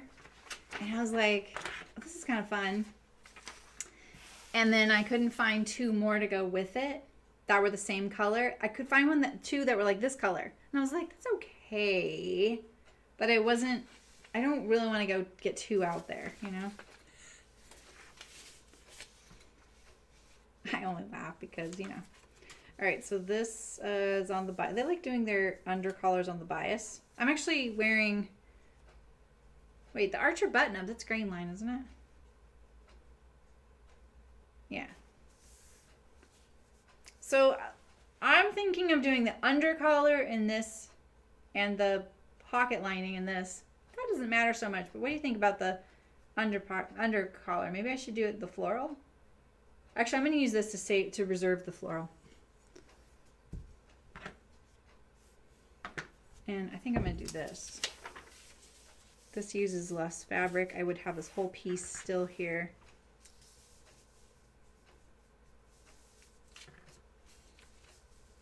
Oh yeah, see? My little crusade for cutting on the grain. I lose a whole inch.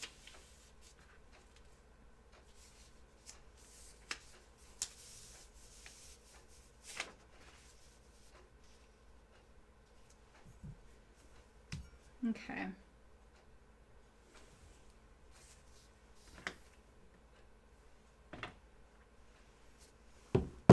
And I move it closer to me.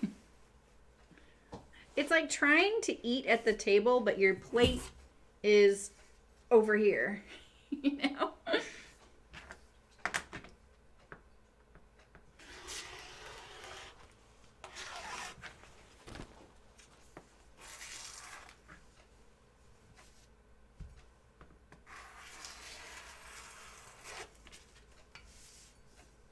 All right, so I don't have any more how-to videos recorded.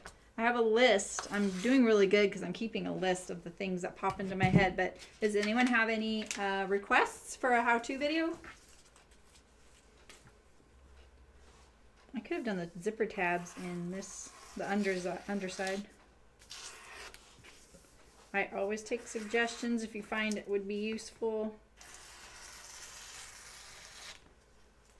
And you guys, you know what I missed? I have now over 500 videos. I saw that milestone coming, and I thought it would take me a while to get there. I think I saw it when it was like at 486, and I was like, oh, that'll be like, I don't know what I was thinking. I was like, oh, that'll be months before I get to 500. 14 videos, that's not much. I do that in like a month. Easy. Right? 3, 6, 9, 12 sometimes, plus how-tos. Maybe not. That's why. Because sometimes I've been doing like 2, not 3 in a week. So I kind of missed that milestone, but this is our 508th video. I know. Yeah, it's going to be out there. It's going to be out there. I know. All right, so this needs, you need to do notches here, and I need interfacing of that guy.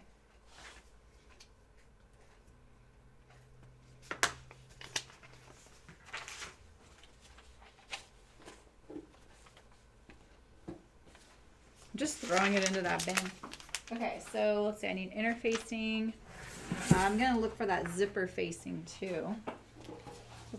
We need to start surveying what are we missing. And let's start organizing the bin a little bit. Real quick. Here's our pockets.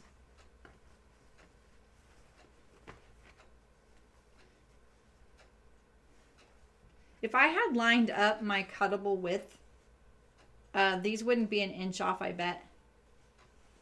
See the line here and the line here? They would have been directly above one on top of each other. I know, right, Debbie? It's crazy. it's amazing to me too. Like I was kind of like 100. Wow. I'm starting to feel like I'm getting the hang of it. Tabs. Okay, zipper. Oh, I only needed one. I still cut 2 of these, even though, remember I said I only needed 1? That's funny. Okay.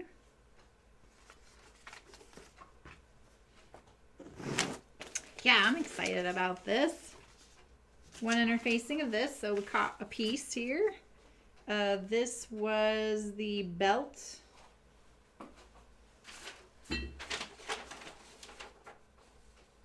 Oh, actually, no, I don't need anything for that. Sleeves. I may have to lay this out so I can see it.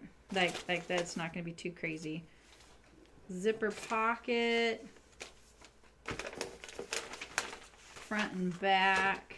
We need the back since we're going to have that pleat. Front and back. Collar. Zipper. Zipper facing. Okay, this is the front with the sleeves. These are the backs. Or the bottoms. You guys need your things. Alright. Today I'll be using just some poplin. Oh, I know why I wasn't using this because I wasn't sure if it was washed. I'm going to take this home and wash it.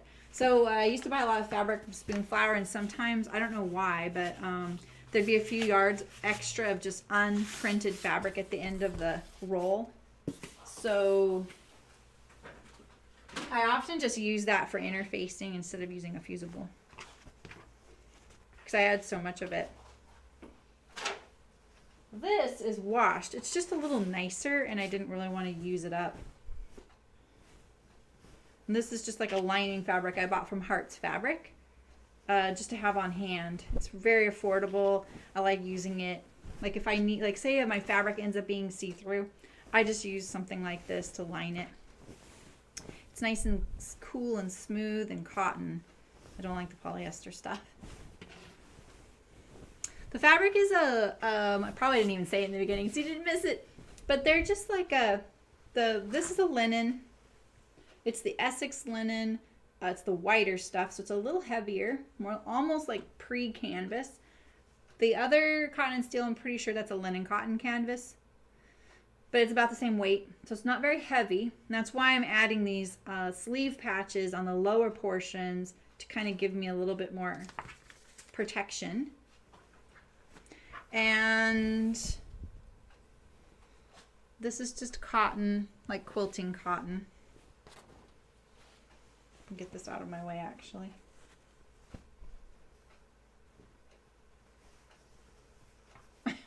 Why do I like these fabrics? All right, I'm just trying to find, I'm making heads or tails of my fabric here. This is the selvage.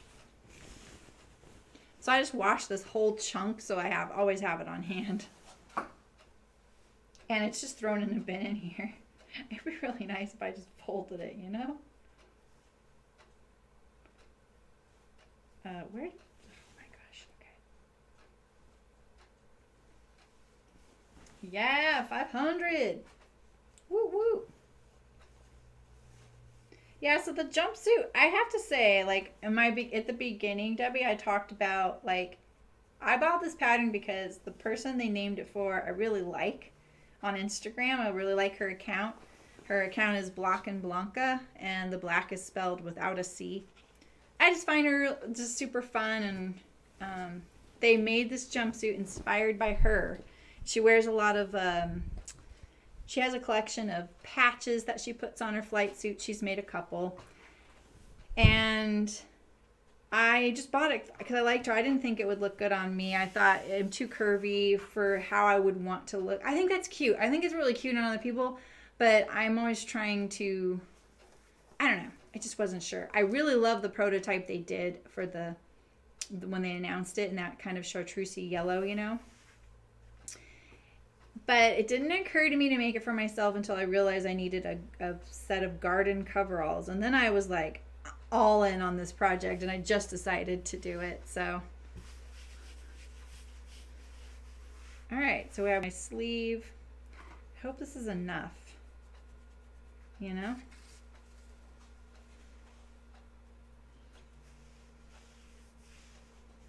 I just need one of those. Yep. And one of this.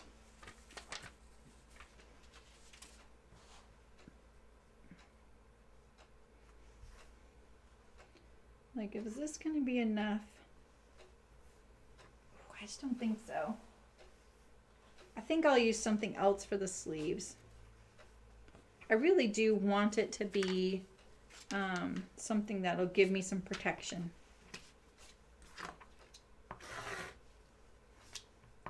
This knife isn't really that sharp, I guess.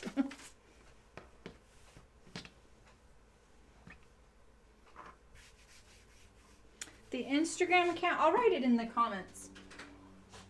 I discovered her most likely through So Over 50.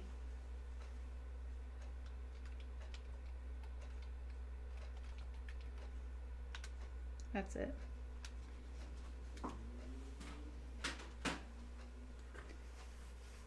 I don't know why, I just like her account. I think she's pretty cool. She just looks like someone who is, you know, just being herself. So she's so comfortable in her own skin, and I always like seeing that. Yeah, you're welcome. All right, so I'm gonna do interfacing for this collar here. I hate cutting stuff on the fold. It never feels that accurate, you know?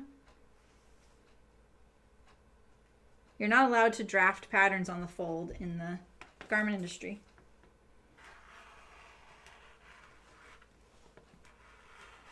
I guess that's confusing how I said that, but what I mean is if the pattern piece is symmetrical, that's all. It's not cut on the fold. You would make the entire pattern piece.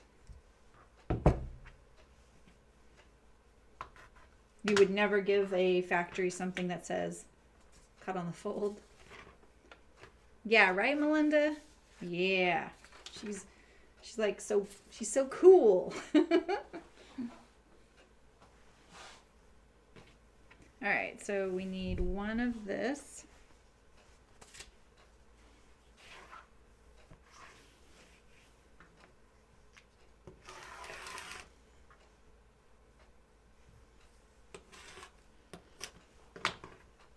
And then I still need to figure out a fabric for my sleeve patches. This is a little heavier, but do I have enough? Oh, this is spoonflower fabric for sure. It's washed, I can tell. I might have enough.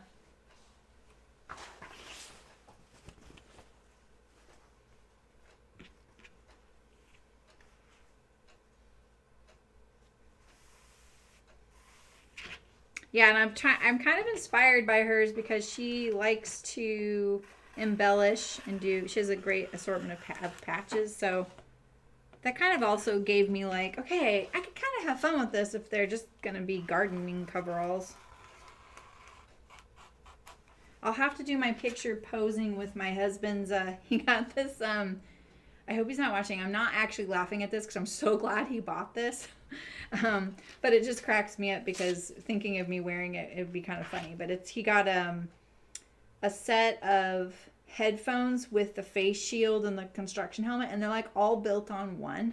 So the headphones, like ear protection, with the face shield and the orange helmet, and then he got corduroy chaps.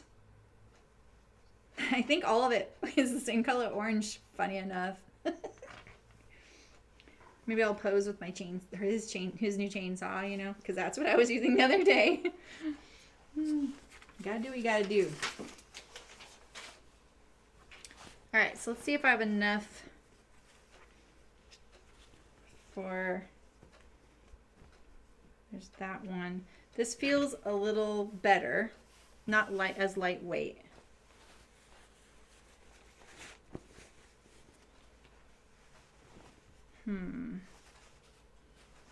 Maybe I'll have to find something else. Maybe I'll use this.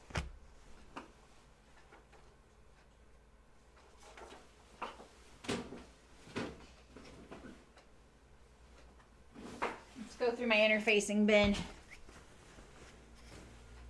This is all the stuff I use for like cutting prototypes. Trying things. This is another lining I have. It's terribly unorganized. Oh. This is canvas. I looked for this. I couldn't find it. I don't think it's big enough. Let's see. I think it's stretchy. A little bit. What if I cut it cross grain? I don't know. This might... Oh yeah, I don't have enough. Darn. Okay, it wasn't big enough anyway. What do I have that's washed? It has to be washed. I mean, is this the same? This is the stuff I just put away. I could do 2 layers of this. I could put some Cordura in there. I almost showed you the cat pockets. But not quite. What cat pockets? On my butt? Oh, I see. Yeah, you're right. I probably did, huh?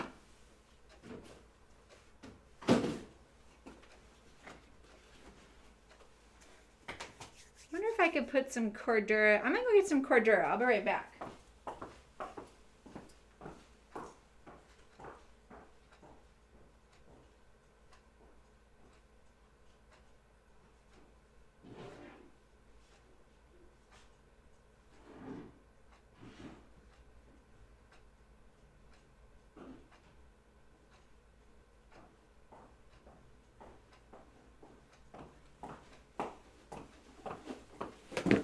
Some like, yeah, on the backs of my jeans.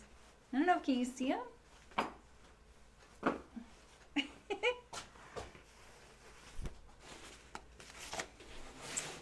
See, look at this Cordura I have. It's the right color. It's blinding. This was for high visibility. It's pretty stout.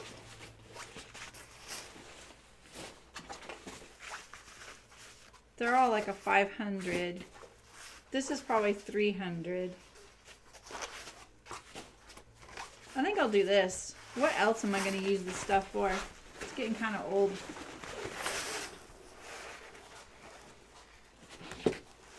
Am I blinding you guys? You really? You like this part? Me not having a fabric plan? Well, I did have a fabric plan. I actually spent a lot of time planning this one out. I was thinking about keeping track of how much time I spend on projects lately. I think people would be really surprised because I try to keep everything as organic as possible on stream. Like, I usually encounter things along with you because I think as much as I know people would really, really, really like short edited videos. Oh, this end looks kind of like a mess. The thing about that is, I've been thinking, I always think about this because I get those comments, you know. People are like, oh my God, this gal talks way too much. There's no one else here to talk, so me being silent would be really weird. But the thing is, I was trying to think like, I want the same thing. When I go look for a video, I look for the shortest one. I'm guilty of the same thing. And then sometimes I'm like, no, this is too short. I want more information. This looks a little off grain, but I think it's in conjunction with this blindingly bright Cordura. Let's get rid of this. Get it off the table. And I realize that for me, sometimes when I'm looking for a short video, it's because I already want to know it. And I guess that what I mean by that is You know how when you're learning something new and you're just like, I just want to know how to do it. I just want to know how to do it. It's almost like I want my skill to already be at the end point of that video. I already want to know how to do it and do it well. You're so excited or you're so impatient, whatever it is, whatever your motivation is. And I think that is a lot of the motivation for me looking for shorter videos. Sometimes I'm like, I can't remember how to do this, like knitting things. I'll look for knitting videos and I look for the shortest one. I'm like, oh, yeah, okay. As soon as I start seeing them do it, I'm like, yeah, I remember. I don't look up sewing videos because that's not the thing I'm looking to learn about. But there's other things I look up, and I look for shorter videos. And sometimes I'm like, no, I want you to talk me through it, because sometimes you want to know, how is it feeling in their hand? What are they looking for? What are they feeling right now? What are they doing with all their digits at the same time? And that's why we do the live stream thing, right? And the thing is, like, just because you've edited a video down doesn't mean it didn't take hours and hours and hours to make it. And you can fast forward through it. At least you can do that. I can't. I would really love to fast forward and see what these are going to look like. I'm a little nervous about it right now. I have to admit, but I think I have to try and think about that. And I think like seeing how many hours goes into it, even though I'm trying to keep this as organic as possible. Yeah, see this? That'll be good. These will get chewed up, but over time, but my arm will be protected, and that makes me feel really good about this, doing cordura. I use cordura a lot for things, especially dog things. But seeing like how long it takes, wouldn't it be interesting if you started keeping track of how many hours you spend on your projects? And you're like, oh, I spent 20 minutes planning it, and I spent an hour and a half buying fabric. I spent a little bit of time washing it, cutting it, planning it, taping my pattern together, getting my machines ready, getting my cameras ready, making sure I have everything possible so I don't have to walk away. You know what I mean? Like, I spend easily, sometimes 20 hours on a project. People think it takes me like really little time to make, but I still do all that other stuff like you guys do. Oh, with the cordura. You guys going on about my cordura? Yeah, exactly. Yeah, exactly, Beverly. Mm-hmm. Yeah, Sydney. I know. Like, totally. I don't like the edited videos. I have watched a few sewing videos. They get suggested to me and I'll watch because I'm like, oh, what's their camera setup? I look at it like that. I'm like, ooh, like, what's their camera setup? How are they getting it so detailed? My cameras are obviously what I can afford. They're not like an actual camera. They're webcams. And I look at that and then sometimes I'll watch them do something and I'm like, oh, heck no. That is not... They skipped a couple steps in between. And I can see holes where they made a mistake, ripped it out, and are trying to hoodwink you into thinking that it went smooth. And I sometimes see them swap left to right. So you know that one died. And so then the step's really confusing because you're looking at it if it's a left cuff or whatever. And then all of a sudden it's a right cuff. And it's like, wait, why is the pleat going that direction? Heck no. I wouldn't do that to you guys. Cordura is an abrasion resistant fabric. It's nylon. When I say cordura, so this is the right side right here. You can't really tell on camera, but the back has a kiss coat. And when I say kiss coat, you want any of these synthetics, you want them to have a kiss coat, like just a tiny little coat, so that it doesn't unravel before your eyes. Like if you've ever used Supplex or Ripstop or any of those fabrics, they kind of just start unraveling before your eyes and you're like, no, So it's nice when it has this little bit of coating, and most of them come standard that way nowadays. So I just happen to have a bunch of these. When I posted that picture of my chicken tractor with the fabric roof, this is what I used later on. The first time I used Gore-Tex, which is extremely extravagant, but I had so much of it. It was the thing I had a lot of, and I worked at a factory that had so much of it, and some of it was flawed. that we couldn't use in production. Maybe it had a grease stain on it, or they know it got a hole in it somewhere, like a pin prick of some sort, and they couldn't like rule out where it was, even if they tested the fabric. So because it goes through so much rigorous testing, they don't monkey around with it. $45 a yard fabric wholesale, some of that stuff was, and I use it on my chicken pin, my mobile chicken pin, because it made the roof really light and waterproof. And I also made my roofs peaked. So that was what I used. And I eventually switched to Cordura, which is far more affordable, like $5 a yard. There's no drape. It's very stiff. You can hear it, you know. So it's just really useful, and it doesn't fade. My yard looked very colorful. We had a cobalt blue, a mango yellow that you saw in the bin, and this orange. They looked very cheerful out there, especially because it was cloudy all the time there. So yeah, exactly. They don't have the show the part you're having a problem with. Oh, I know. And figuring out how to search for them, I find really interesting. What terms you have to use. So, I have fear. Don't worry, Debbie. Yeah, the seam ripper is one of my number one tools. No, you shouldn't, Ray. Yes. Okay, so Gore-Tex is a breathable fabric. So this is why I want to do a raincoat stream, because I know a little bit about those. I don't know the latest technology, and that technology changes every year. So just so you guys know, there's probably stuff out there that, you know, is more technologically advanced. Gore-Tex is probably one of the most famous for, and you know, for groundbreaking fabrics for waterproof breathable.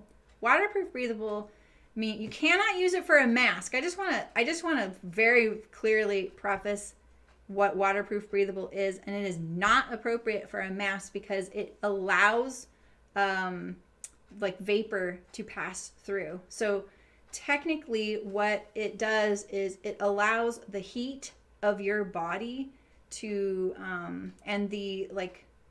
it allows your body to breathe through the fabric while still keeping you dry from rain or outside water. It's an extremely sophisticated membrane that allows this, but it does mean that if you were infected with something, you could breathe through it potentially and passing on your germs. So it's not appropriate for mask making. It also isn't like if you hold your mouth up to it, you could breathe through it. It would suffocate you. Like it's not that breathable. It's a very micro type of scientific thing happening. And trying to think of some other ways to describe it for that. So so one of the big debates with the terminology is waterproof and water resistant. And pretty much waterproof means like you're not going to get wet. Water resistant means you might get wet over time. It'll resist the water for a while. People argue about those two terms a lot, but most likely waterproof means it's proof, you know. If you make something in something like a Gore-Tex, you have to seal the seams. So anytime you perforate the fabric with your sewing machine or whatever you're doing, as soon as you put a hole in it, it's not waterproof anymore. So there's very subtle ways to engineer the garment so that you can still stitch through and have your zipper flap and it be waterproof. And it is a really fascinating way of constructing garments. I really got into it, and I would have loved to stay in that field and do it, because the stuff you have to think about and the way you have to kind of outsmart your seams in relation to the exposure to the elements is pretty interesting. I really like that kind of thinking. Yay! That's more like it, Ray. I love the blue. Thank you, Ray. So yeah, when you're looking for a waterproof breathable, if you want to have a raincoat, Walter, you're looking for something that is waterproof breathable. Not waterproof, not water resistant, waterproof breathable. Because otherwise it's like wearing something akin to like a trash bag, for lack of a better description. But We all know when plastic, like say you put your hand in a plastic bag and it's warm, your hand gets all sweaty and slimy and slippery. And that is obviously not what you're going for, because when you get sweaty, if you're working hard and you're really active, this is why it's so popular in the outdoor market. If you start getting sweaty, you're overexerting, you're paddling, and then you get to coast. Your body's gotten warmed up and heated up, and then you get to coast for a little bit. The sweat will make you cold, and you're usually in a climate that's probably going to make you cold. And then your muscles might seize up, and it's a safety issue. There's a lot of things that go into thinking about these kinds of things. And I loved hearing people talk about it that had a lot of experience in it and learning from them and thinking about the engineering. It's a really fascinating area. Yeah, Walter. Yeah, and you can find that stuff at the Rain Shed. They won't call it Gore-Tex. They'll have it. It'll say something like XRETEX. So they don't spell it exactly because they're not allowed to call it that, but it'll almost look like the same word. And the reason that is because you have to be a legal, like, licensed contractor for Gore. And I actually worked at the only factory at the time that was allowed to manufacture all of their products in the same facility. And then when you design your product, we would take 9 months to design a jacket. Like I would have 9 designs, and I would have like a year and a half to get them to production. I would have 9 months to get like prototypes to the show, right? With people helping. And then once you do that, you have to have them tested by Gore. So you send them off with a little, hope, wish and a prayer that they come back fine. And they usually did. That we occasionally would have a garment fail, and they have this sophisticated room, and it shoots water at it in all these different ways. And you get your jacket back, and it looks like it's been run over by a semi truck a million times. And then they tell you where it failed, if it failed, or if it didn't fail. I think the whole time I was there was only 2 failures. So we were pretty good at it. We also did military contracts too. So they specialized in all those kinds of fabrics and stuff. It was really interesting. I really loved it. Sorry, it's such a tangent. I love talking about it. That's why I want to do a raincoat with you guys. I think it would be kind of fun to like delve into it. So if you want to seam seal your own garment, I'll just warn you if you're kind of getting into that. It's really hard to use the same things they use in the factories because your iron isn't hot enough to apply the tape that they use.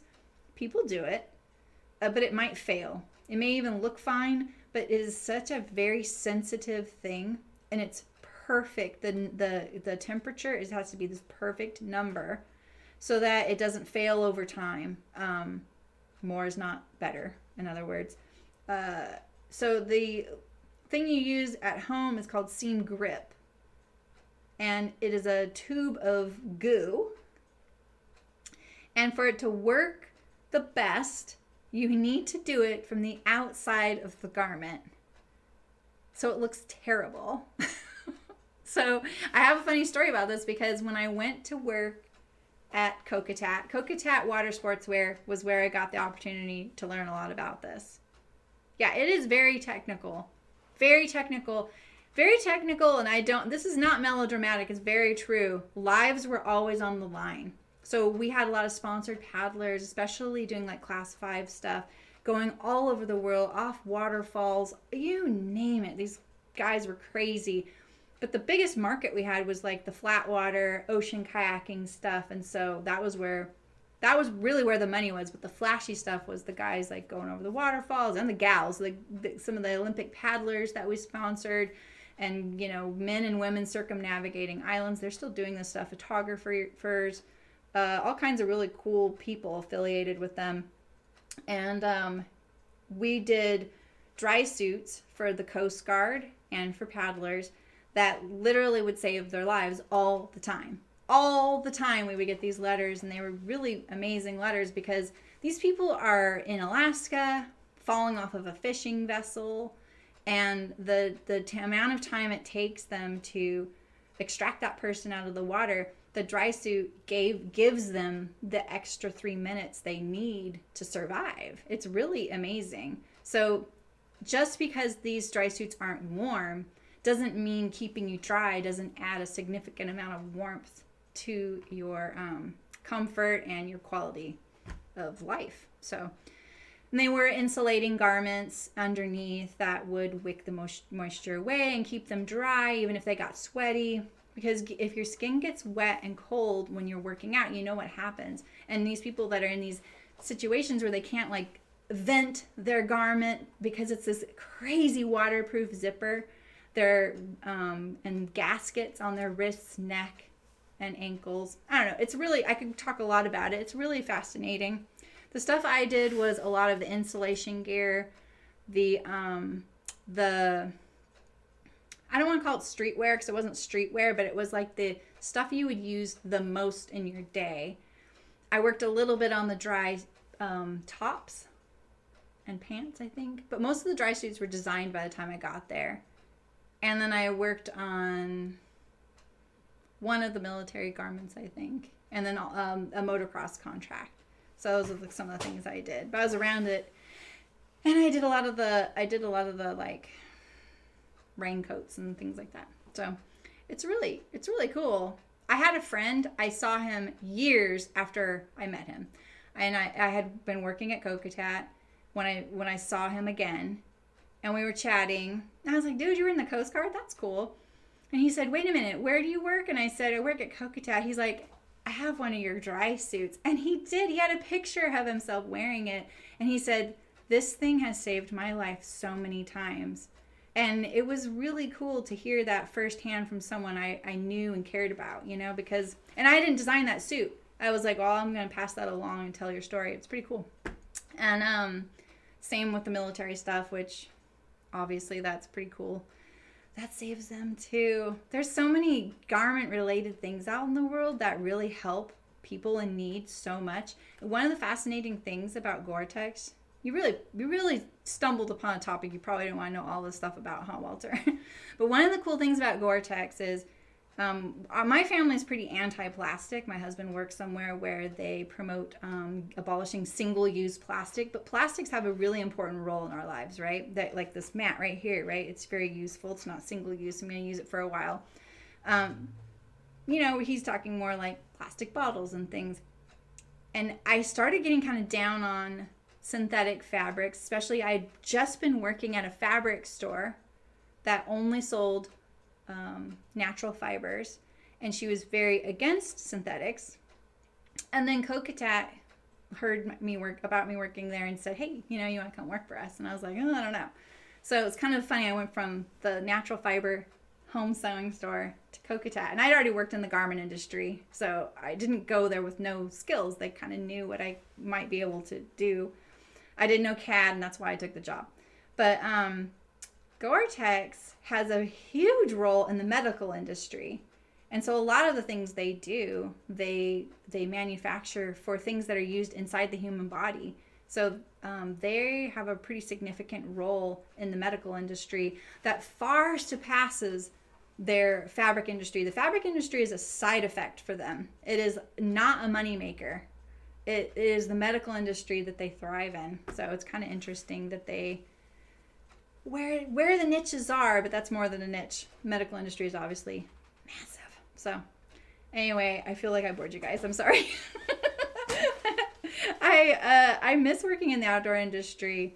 It's a really interesting field. So, oh, that's funny. Really, Walter? I feel like I share too much. That is cool to hear. I'm glad. I like it. I feel like probably a lot of what I know is a little outdated at this point because that stuff kept going on when I left it, you know, so there's all kinds of cool stuff out there. I remember when certain people came on the scene, and as a pattern drafter, I was like, that's the company to watch for, like Arc'teryx. As soon as I saw Arc'teryx's stuff, I was like, oh, this is where I would want to be. Because they were a bunch of people like, how can we make this machine do what we want it to do? And they were like cannibalizing their sewing machines, and making zipper heads as small as possible, sewing zippers in upside down so they were nice and smooth. They were talking about welding. So there's a style of sewing that's not sewing, it's called welding, where when you get that kind of outdoor garment you see and you can't find the seams and you can't see the stitching, it's because it's been welded together, and it's like a heat treatment that sews it together.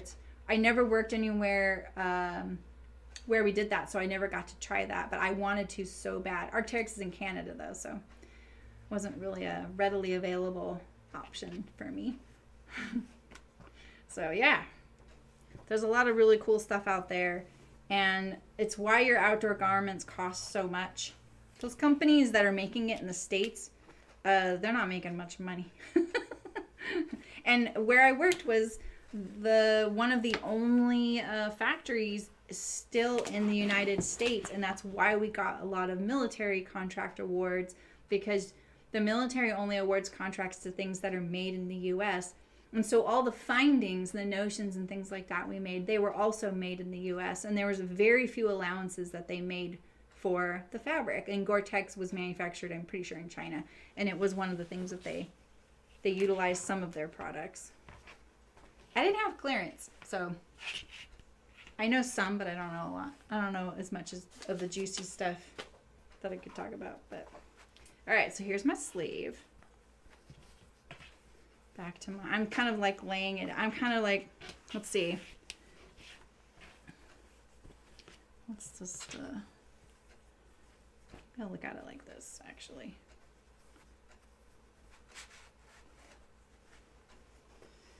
My sleeve. And some pants. Oh man, these are kind of kookaburra. It's gonna be fun. It's gonna be fun. Right? So this is the top, the bottoms. Oh God. This looks so good in my head. Where's my pockets? Pockets. And then these come on a little bit onto the garment like this up here. And here's the zipper facing. We'll go behind the zipper. Behind it so we don't zip ourselves up. That's always nice. Like that. And then we have a belt. What did I do for the belt? Did I do... That's collar. Oh, I have collar. I have the collar. Let's see here.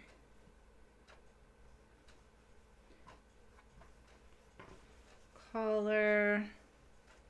Aren't collars weird looking? So my collar. It's coming along. It's coming along. Okay, let's see. Let's put our weirdo patch on there. You know, because... And we're going to have pocket.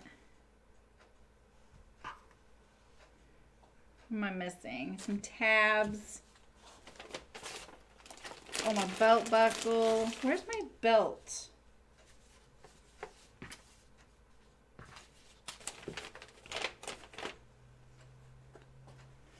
Where's my belt?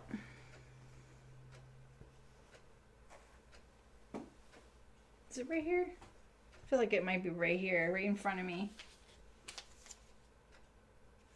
Facing. Oh, this is it right here, isn't it? This is it right here. Okay.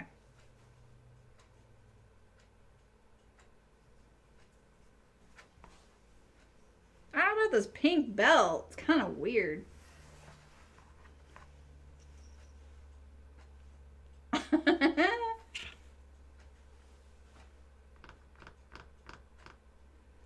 People meaning like home sewists? Yeah, it's hard to find, Penny.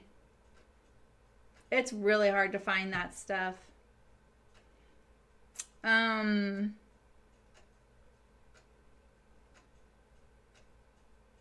Melinda. Brooke gave me this one. He's so cute. And then I have, we could cut my zipper. Let's cut some zipper. Let's cut the zipper.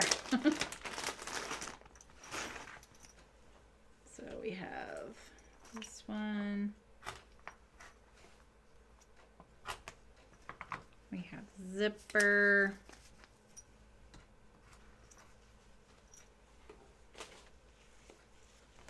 We have zipper. Pinks kind of clash.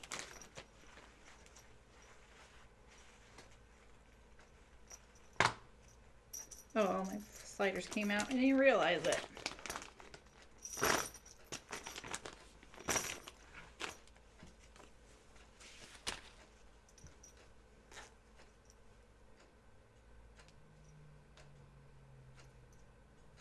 I'm sewing part 1 Thursday and part 2 on Saturday, Michelle.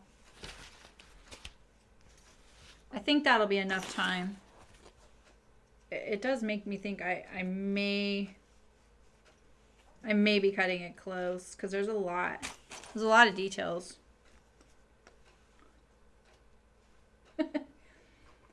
Okay, it's coming together for me. And you remember, like, I'm going to have, like, pink top stitching. You know? I'm not sure what to do with these.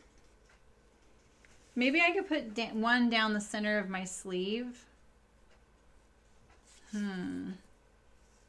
You know? Or what if I did this? What if I did, like, this?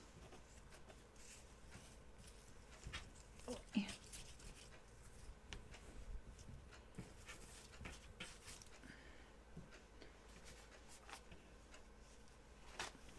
Ay, caramba. There we go.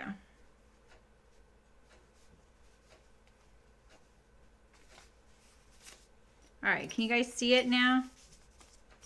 I'm gonna have...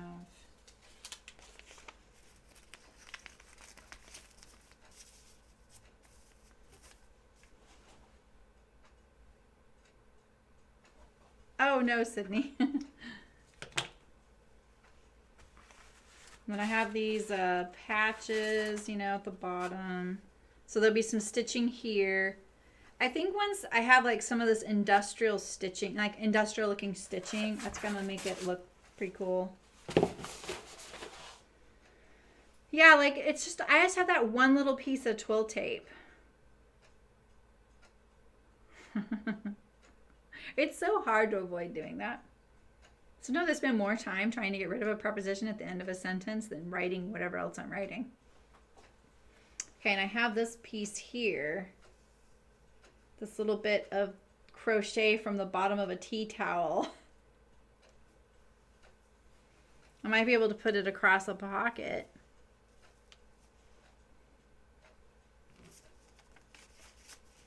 Yeah.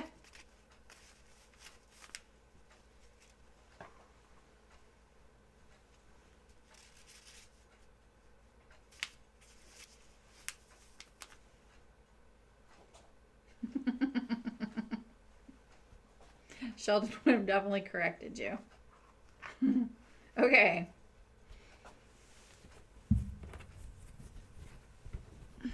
Color's bugging me there.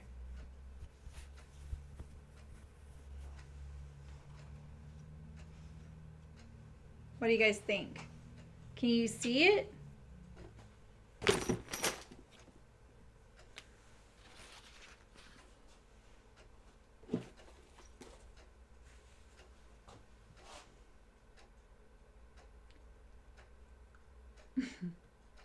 Do they really, right?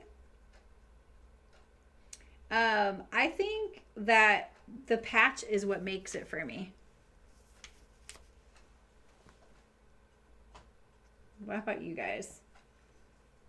What is this here? And then I have these tabs. Maybe I could put a tab on my sleeve. I have,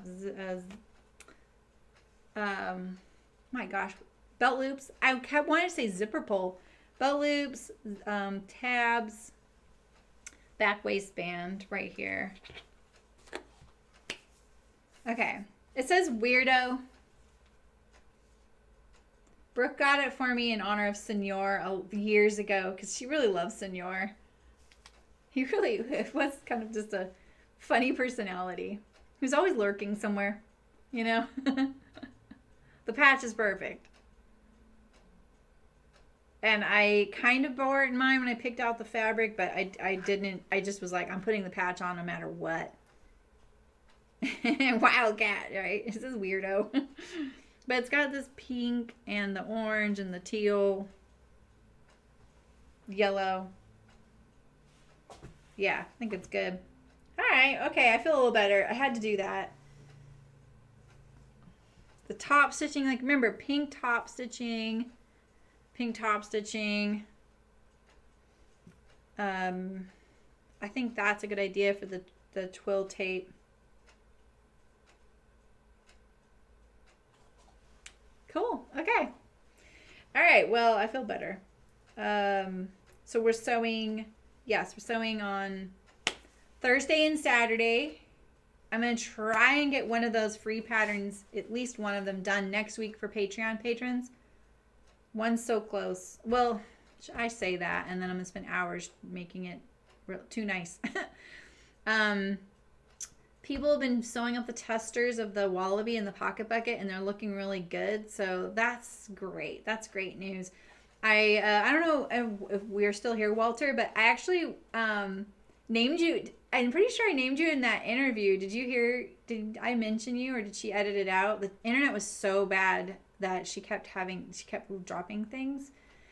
So, but I mentioned you because I was thinking of doing the finally finished object week right before I take a couple weeks off at the end of the year. I may use that, you guys, to do sew-alongs for the wallaby and the pocket bucket if I can release those patterns by then. So we'll see. But that's what's coming up. So next week is the Blanca. First week in December, Suki robe sponsored by Helen's Closet. The fabric's beautiful that she's sending. The next week after that will be some gift sewing with the apron, maybe some slippers. What was the other thing you guys were excited about? Well, Suki robe is a good gift one. Maybe I'll just do those 3 as gift items. And then the following week, I might do finally finished objects so we can get our gifts done or whatever you haven't finished for the year. Yeah, I did it, Walter. That's awesome. I'm so glad you heard that. Okay, good. And I know, and it's funny because she posted today or yesterday about using the term, and she quoted me, and I was like, oh no, that's Walter. But I don't know if you have an Instagram, so I couldn't tag you. I definitely give you full credit for that term. FFO, finally finished object. I like it. And we have that push before the end of the year, right? Because we're starting off new. Maybe I can get the raincoat together. It'll be the first streams of the year. That would be appropriate for the weather here. The rainy season's usually spring for us, almost to May sometimes. Yeah, I can't believe we're talking about like finishing the year. So 508th video today. I don't know how many garments we did this year. Not as many as last year. We did 56 items last year on camera. I sewed more than that, but 56 items on camera last year. I'm not sure about this year, but it's quite a few. Still have some things left in the sample sale if you're interested. Zip double kits are still there, and project bag kits are 30% off. Trying to just get rid of stuff, you know. So anyway, thanks for coming, you guys. Appreciate it. Please like and comment if you can, and share with a friend. If you want to support me, there's ways to do that. I created a donation thing on my website. I haven't announced that yet. So that maybe it feels more comfortable than using the Streamlabs link, because the Streamlabs link I know makes probably people are like, I've never heard of that. So it's the Lost and Floss podcast. Oh, cool. Well, I attribute it to you. What's Lost and Floss? Is that like an embroidery podcast? I've never heard of that. That's pretty cool. Well, shout out to Lost and Floss. I can barely say that. All right. Well, have a great weekend, you guys. And if you are interested, I'm going to show this again, in ordering patterns from someone who will print the layers that you want of the sizes. So some PDF patterns come with layers. So you can uncheck all the sizes you don't want to print. They will do that for you, and they will ship. So you can contact them. Just contact them directly. So cool. All right. I will see you guys Thursday. Have a great weekend. I'm sure I forgot to tell you guys something, but Yeah. Till next time.